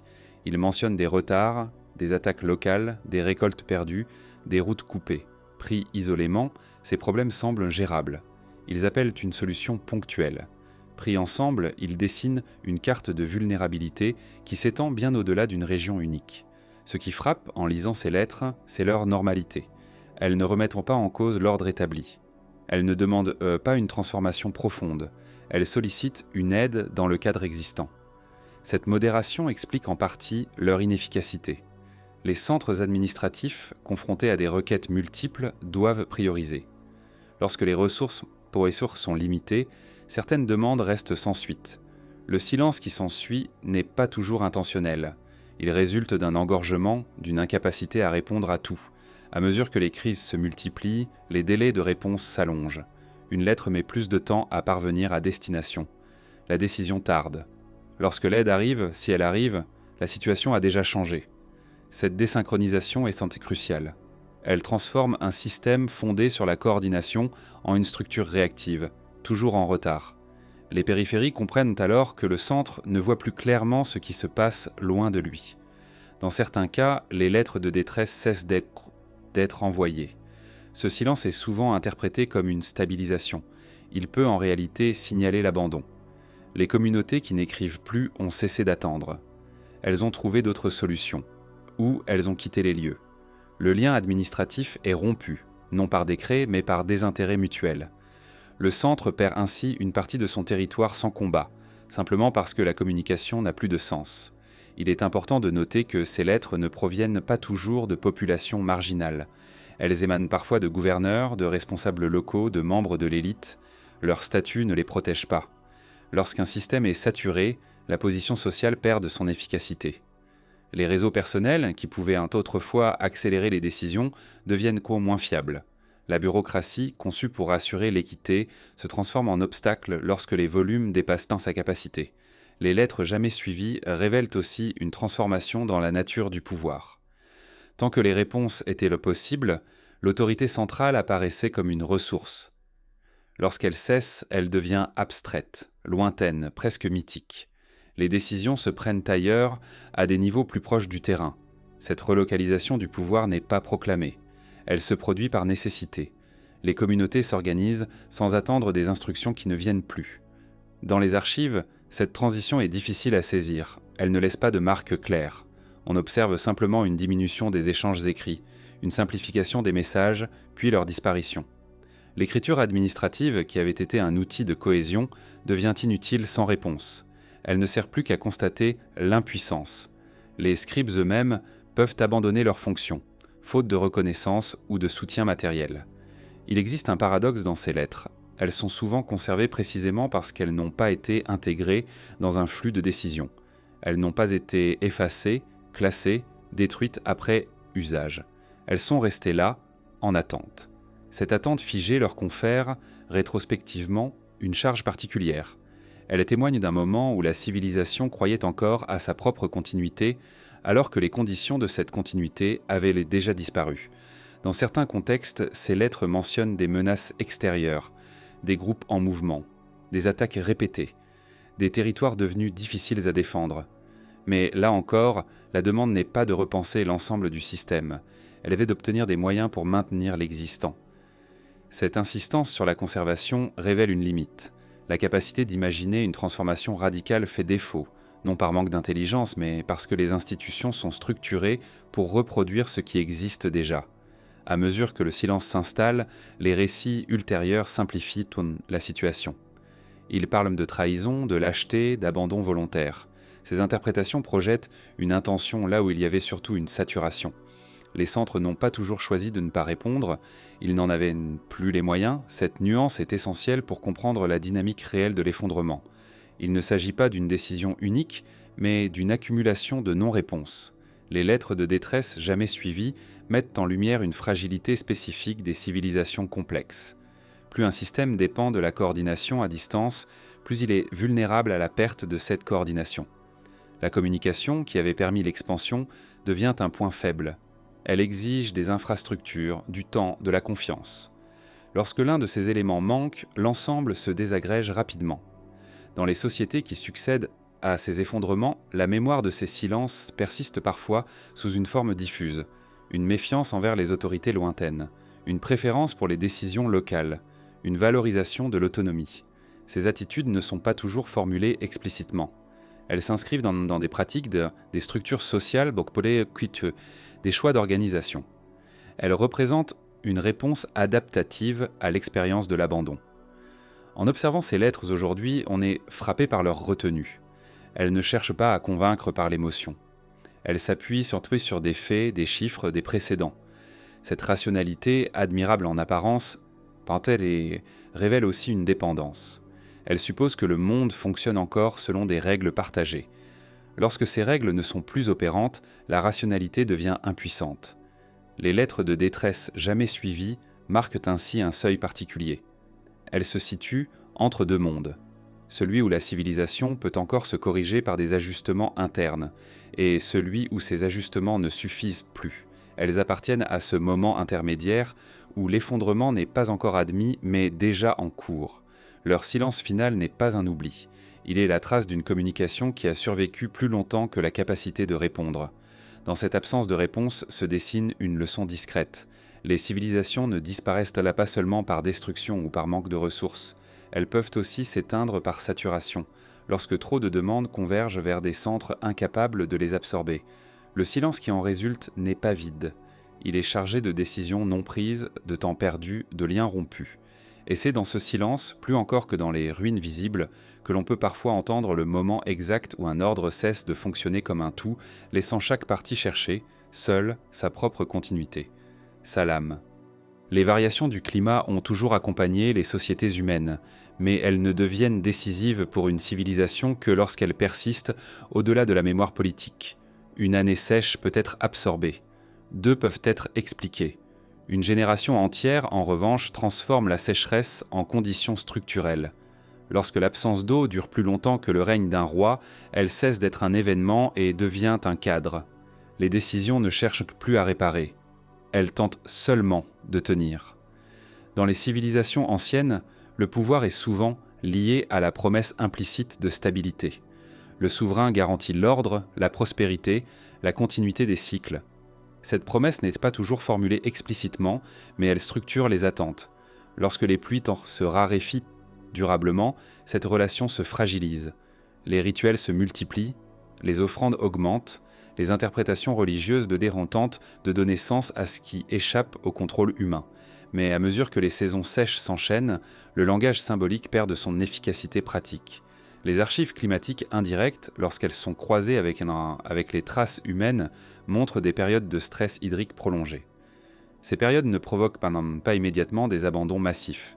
Elles déclenchent souvent d'abord une série d'adaptations. Les cultures sont modifiées, les zones marginales sont exploitées, les réserves sont sollicitées. Ces ajustements témoignent d'une capacité réelle à réagir. Mais ils ont des limites. Ils supposent que la situation reviendra à un état antérieur, ou du moins qu'elle se stabilisera. Lorsque la sécheresse se prolonge, cette hypothèse devient intenable. Les stratégies de court terme épuisent les ressources, les nappes potable se vident, les sols se dégradent, les conflits pour l'accès à l'eau s'intensifient un an. Ces conflits ne sont pas toujours armés. Ils peuvent prendre la forme de litiges, de redéfinitions de droits, de déplacements silencieux. L'eau, autrefois perçue comme un bien commun géré collectivement, devient un enjeu de pouvoir local. Les royaumes fondés sur des systèmes hydrauliques complexes sont particulièrement exposés. Leur prospérité dépend d'un équilibre précis entre apports naturels et infrastructures. Lorsque les apports diminuent durablement, l'entretien devient plus coûteux. Les canaux doivent être approfondis, les barrages renforcés. Ces travaux exigent une mobilisation continue. Or, la sécheresse affaiblit précisément la base humaine nécessaire à cette mobilisation. La population diminue ou se déplace. La main-d'œuvre manque. Le cercle se referme. Dans ce contexte, les successions politiques prennent une importance particulière. Chaque nouveau souverain hérite d'une situation déjà dégradée. Il promet souvent un renouveau, une restauration de l'ordre ancien. Ces promesses reposent sur des modèles du passé, sur des périodes plus humides, plus stables. Lorsque ces modèles ne correspondent plus à la réalité, le décalage devient évident. La légitimité s'érode, non par rébellion immédiate, mais par désengagement progressif. Il est révélateur que certaines sécheresses prolongées coïncident avec une instabilité politique accrue. Les règnes raccourcissent, les dynasties se succèdent plus rapidement. Cette instabilité n'est pas la cause principale de la crise, mais un symptôme. Elle reflète l'incapacité du pouvoir à offrir des solutions durables. Les changements de dirigeants donnent l'illusion de l'action, mais ils ne modifient pas les contraintes environnementales. La sécheresse indifférente au titre continue. Les populations réagissent donc de manière différenciée. Certaines tentent un temps de rester, adaptant leurs pratiques, réduisant leurs attentes. D'autres partent. Ces migrations ne sont pas toujours massives ni visibles. Elles peuvent être progressives, familiales, saisonnières au début. Mais cumulées, sur plusieurs décennies, elles transforment profondément la démographie. Les régions autrefois centrales se vident partiellement. Les marges plus humides ou moins exploitées attirent de nouveaux habitants. Ces mouvements ont des conséquences politiques. Les centres perdent leur base fiscale. Les armées se réduisent. Les institutions se contractent.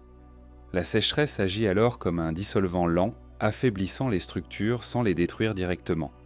Elle rend chaque décision plus coûteuse, chaque erreur plus grave. Elle réduit la capacité d'anticipation.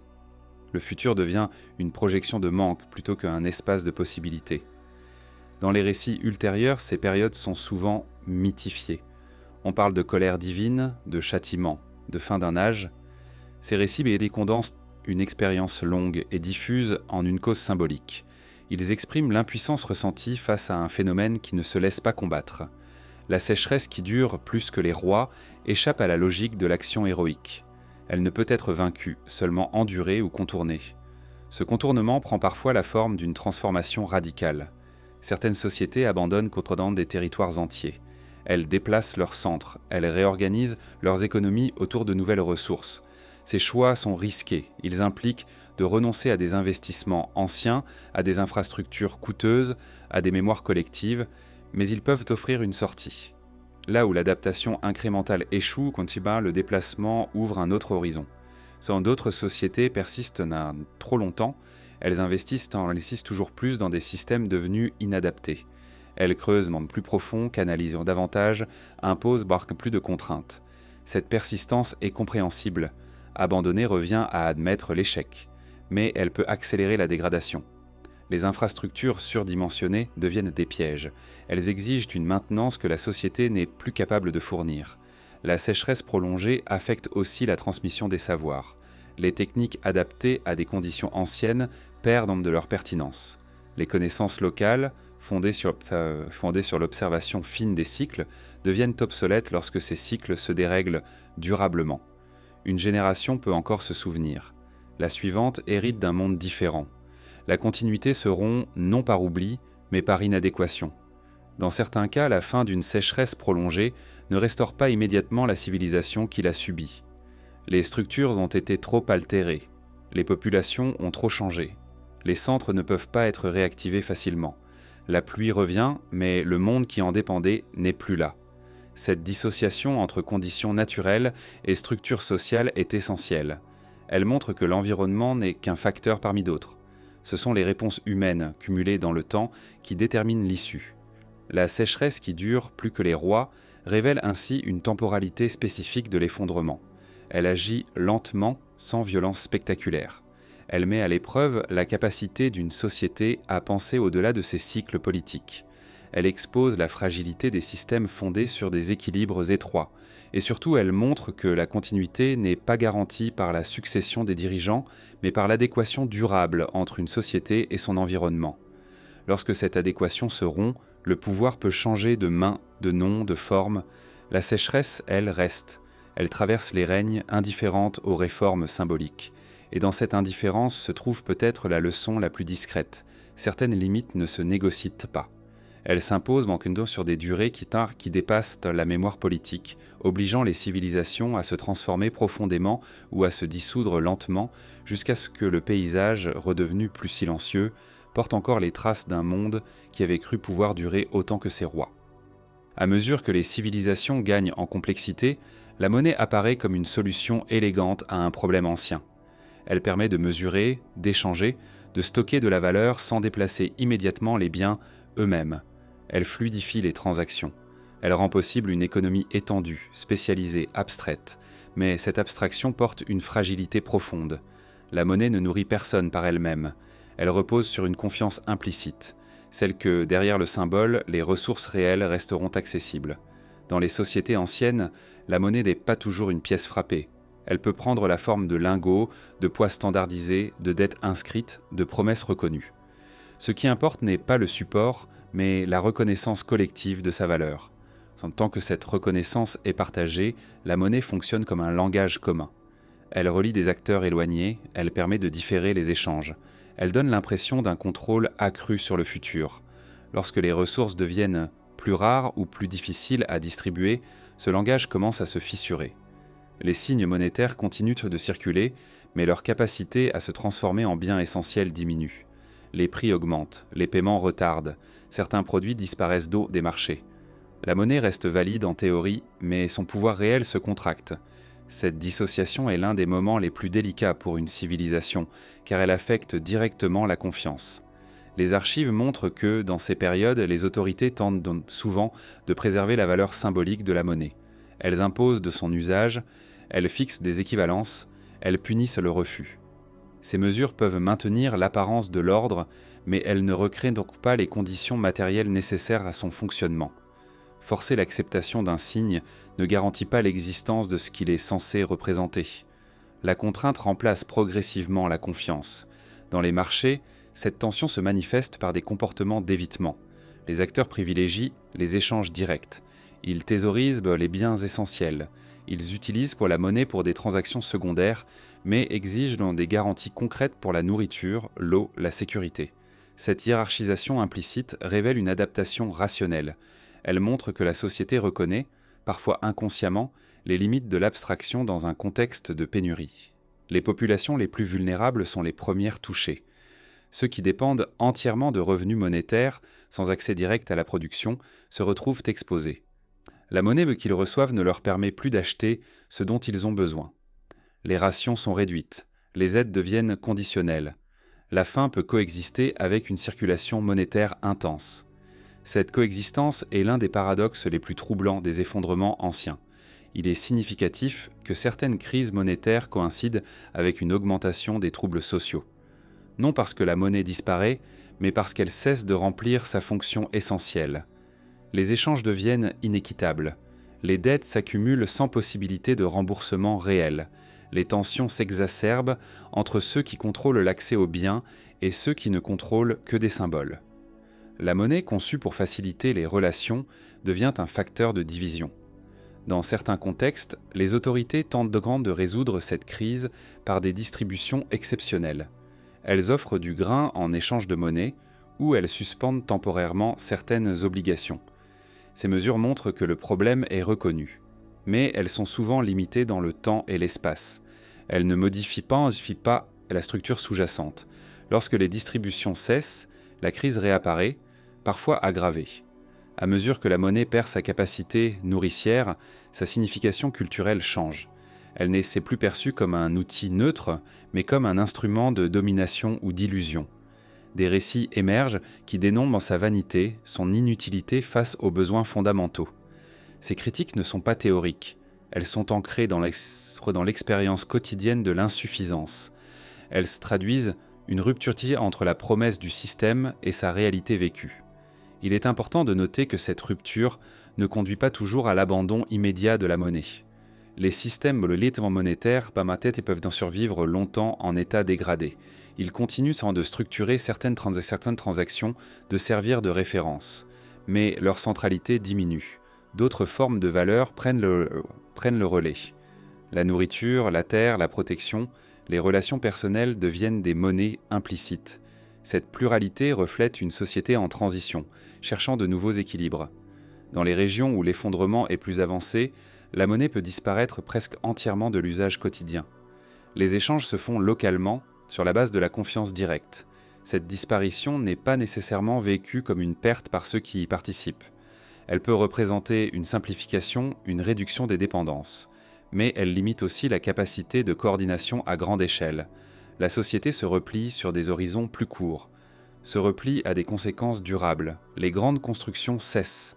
Les projets nécessitant une mobilisation prolongée deviennent impossibles. La mémoire économique se fragmente. Chaque communauté développe ses propres règles, ses propres équivalences. La continuité civilisationnelle, fondée sur des standards partagés, se rompt. La monnaie en tant que langage commun n'est plus parlée. Les récits ultérieurs tendent à moraliser cette situation. Ils évoquent la corruption, la cupidité, la perte de valeur. Ces interprétations reflètent une expérience réelle de trahison symbolique. La monnaie avait promis l'accès aux biens essentiels. Lorsqu'elle ne tient plus cette promesse, elle apparaît comme mensongère. Mais cette moralisation masque souvent les causes structurelles. Ce n'est pas la monnaie en elle-même qui échoue, mais le système matériel et social qui la soutenait. En observant ces dynamiques à longue distance, une constante apparaît. Plus une civilisation s'appuie sur des médiations abstraites pour gérer ses ressources, plus elle est vulnérable lorsque ces médiations se déconnectent du réel. La monnaie amplifie l'efficacité en période de stabilité. Elle amplifie aussi la fragilité en période de stress. Elle permet de repousser les contradictions, mais elle ne les résout pas. La monnaie qui ne nourrit personne marque ainsi un seuil particulier. Elle indique que la société a dépassé sa capacité à transformer des signes en subsistance. Elle révèle un déséquilibre entre représentation et matière. À ce stade, les ajustements techniques ou administratifs ne suffisent plus. La question devient existentielle. Comment reconnecter la valeur à la vie ? Dans les sociétés qui émergent après ces crises, la monnaie revient souvent sous des formes différentes, plus locales, plus directement liées à des biens concrets. Cette transformation n'est pas un rejet définitif de l'abstraction, mais une tentative de la réancrer. L'expérience de la famine monétaire laisse une trace durable.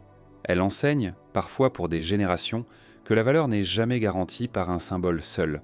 Ainsi, la monnaie qui ne nourrit personne n'est pas seulement un épisode économique. C'est un révélateur de la distance qu'une civilisation peut créer entre ses systèmes de représentation et ses besoins fondamentaux.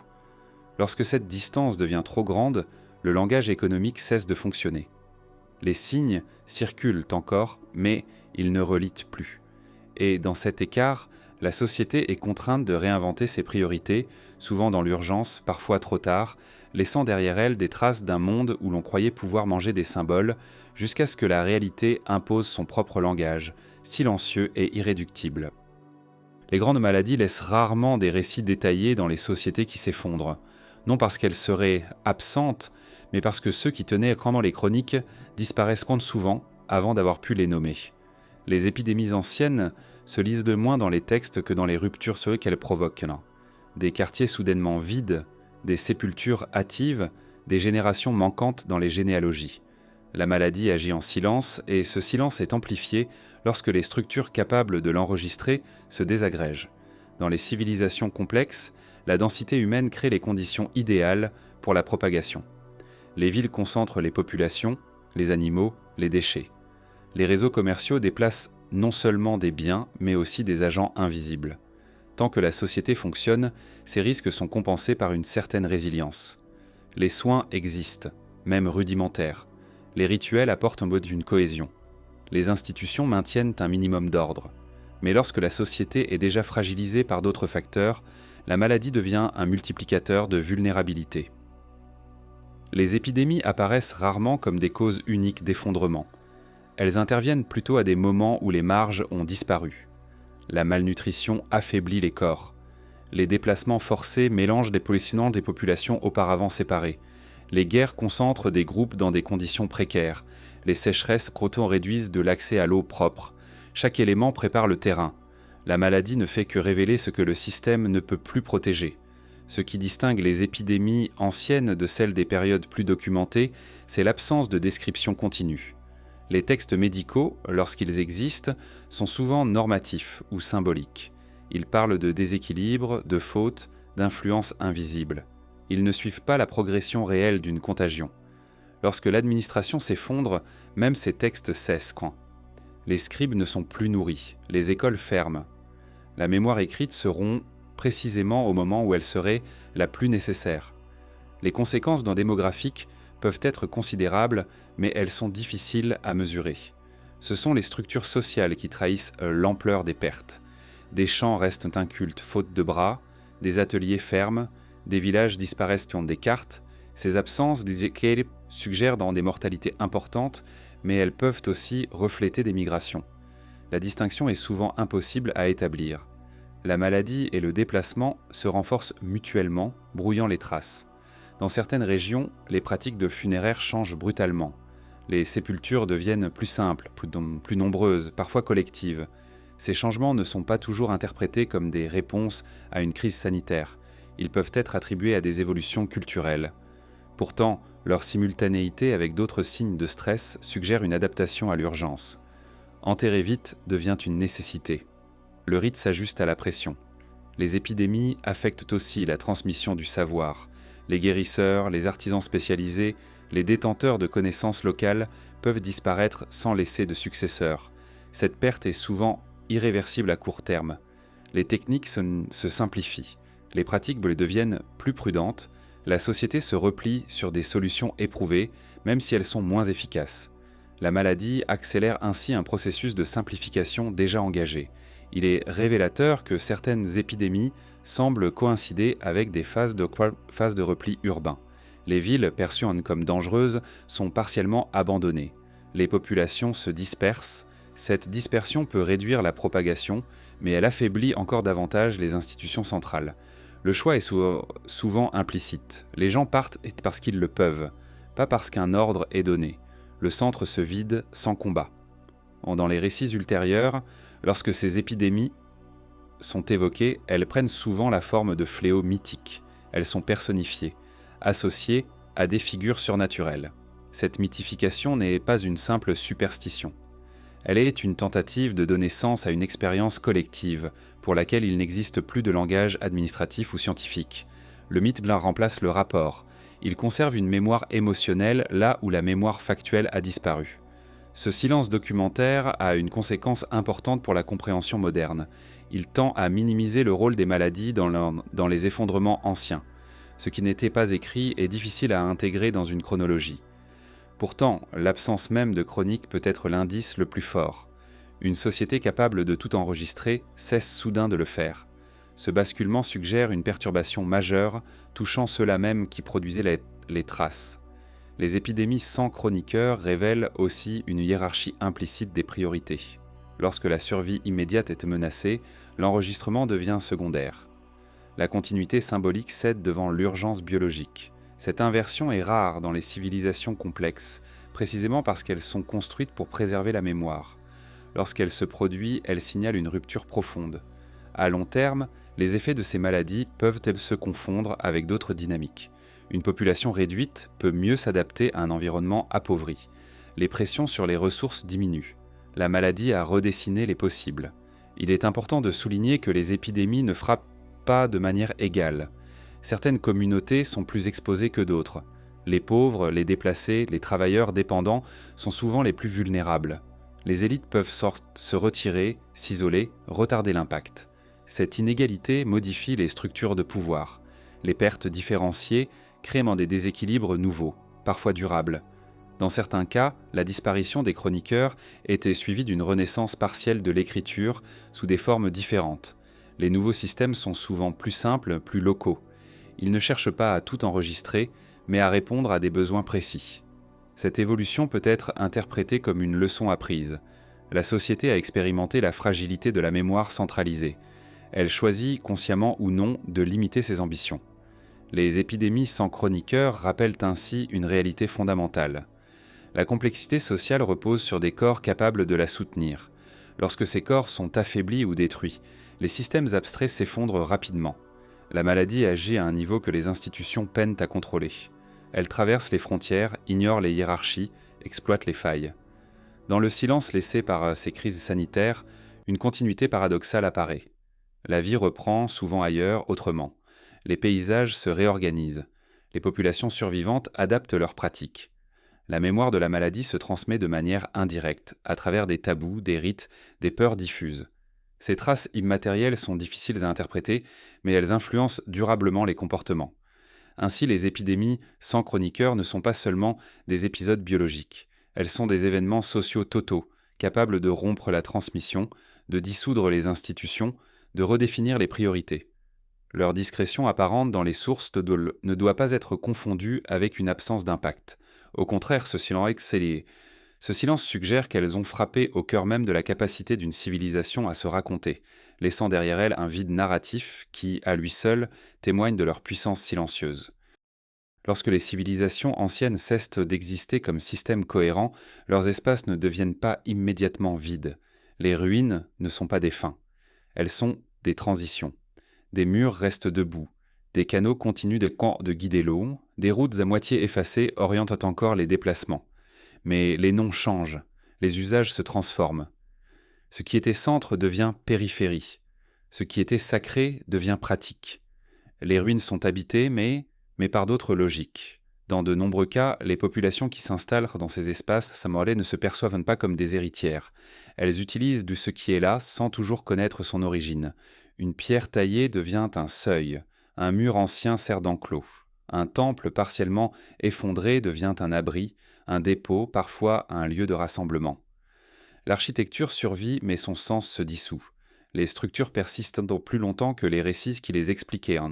Ce décalage entre la matière et la mémoire est l'une des caractéristiques les plus constantes des transitions civilisationnelles. Les ruines offrent des avantages concrets. Elles fournissent aussi des matériaux déjà extraits. Elles indiquent des emplacements favorables, proches de l'eau, protégés, connectés. Les nouveaux habitants n'ont pas besoin de comprendre l'ancien système pour bénéficier de ces traces. Ils héritent en tête d'un paysage transformé sans hériter de l'ordre qu'il avait produit. À mesure que le temps passe, les ruines cessent d'être perçues comme telles. Elles deviennent simplement le décor. Les générations suivantes grandissent parmi ces vestiges sans les distinguer clairement de ce qui est encore en usage. La frontière entre ancien et nouveau s'estompe. Les constructions récentes s'appuient sur les anciennes. Les couches se superposent. L'histoire devient stratifiée, mais non explicitée. Dans certains cas, de nouveaux récits émergent pour expliquer ces structures. Elles sont attribuées à des ancêtres mythiques, à des géants, à des êtres surnaturels. Ces récits ne cherchent pas l'exactitude historique. Ils remplissent une fonction différente. Ils intègrent les ruines dans un univers de sens accessible aux sociétés qui les habitent. Le passé réel est remplacé par un passé symbolique, plus compatible avec les besoins présents. Ce phénomène révèle une vérité souvent négligée. Les civilisations ne disparaissent pas seulement lorsqu'elles cessent de fonctionner. Elles disparaissent aussi lorsqu'elles cessent d'être compréhensibles. Un système peut laisser des traces matérielles impressionnantes, mais s'il ne transmet plus les clés de leur usage et de leur signification, il est déjà perdu en tant que civilisation. Et ce qui survit alors n'est qu'un décor réutilisé. Les ruines habitées par d'autres noms témoignent également d'un changement profond dans les échelles de vie. Les sociétés qui succèdent aux grandes civilisations centralisées sont souvent plus locales, plus fragmentées. Elles n'ont pas besoin de vastes infrastructures pour fonctionner. Les palais deviennent trop grands, les systèmes hydrauliques trop complexes, une partie est abandonnée, une autre est simplifiée. L'espace est redimensionné à des besoins plus modestes. Ce redimensionnement n'est pas nécessairement vécu comme une perte. Pour ceux qui habitent ces ruines, la réduction de l'échelle peut représenter une stabilisation. Les obligations sont plus directes, les dépendances sont plus visibles. La survie repose davantage sur des relations immédiates que sur des systèmes abstraits. Le monde est plus restreint, mais parfois plus lisible. Les anciens centres, cependant, conservent une forme de pouvoir symbolique. Ils attirent. Ils structurent encore les déplacements. Ils servent de repères. Même dégradés, ils restent tant des points fixes dans le paysage. Cette persistance explique pourquoi certaines ruines sont occupées de manière continue pendant des siècles, malgré les changements de population et de culture. Le lieu survit à l'ordre qui l'a fondé. Avec le temps, les noms s'accumulent. Un même site est appelé différemment selon les époques. Chaque nom reflète une manière particulière de l'habiter, de le comprendre, de l'intégrer. Aucun ne restitue entièrement ce qu'il a été. Mais tous témoignent d'une continuité humaine. La civilisation s'est interrompue. L'occupation, elle, ne l'a pas été. Ce glissement a des conséquences sur la mémoire collective. Les événements qui ont conduit à l'effondrement se diluent. Les causes structurelles disparaissent derrière des récits simplifiés. La ruine devient un fait, non une question. Elle est là, donnée, inexplicable. Cette naturalisation du passé empêche parfois la transmission des leçons implicites. Ce qui a échoué n'est plus identifiable comme tel. Pourtant, dans certains détails, la mémoire persiste. Des tabous autour de certains lieux, des pratiques évitées, des récits de danger associés à des structures spécifiques. Ces éléments suggèrent une transmission indirecte de l'expérience. Les sociétés qui habitent dans les ruines savent, sans toujours le formuler, que quelque chose s'est mal terminé. Elles adaptent leur comportement en conséquence, souvent de manière prudente. Les ruines habitées révèlent aussi une continuité biologique et culturelle plus large. Les populations ne disparaissent pas avec les systèmes. Elles se déplacent, se mélangent, se transforment. Les frontières civilisationnelles, si nettes dans les récits ultérieurs, sont floues dans la réalité. Les héritiers ne sont pas toujours conscients de ce qu'ils héritent. Ils vivent dans un monde façonné par des décisions anciennes, sans en connaître l'origine. À long terme, cette superposition de couches crée une illusion de permanence. Le paysage semble ancien, stable, presque immuable. Pourtant, il est le produit de ruptures successives. Chaque civilisation laisse des traces qui deviennent la matière première de la suivante. Cette accumulation n'est pas linéaire. Elle est faite de réutilisation, d'oubli, de détournement. Le passé est présent, mais déformé. Les ruines habitées par d'autres noms marquent ainsi la dernière étape de l'effondrement. Non pas la destruction, mais l'intégration. La civilisation cesse d'être un système distinct et devient une ressource diffuse. Ces monuments ne commandent plus. Ils servent, ces lois ne s'imposent plus.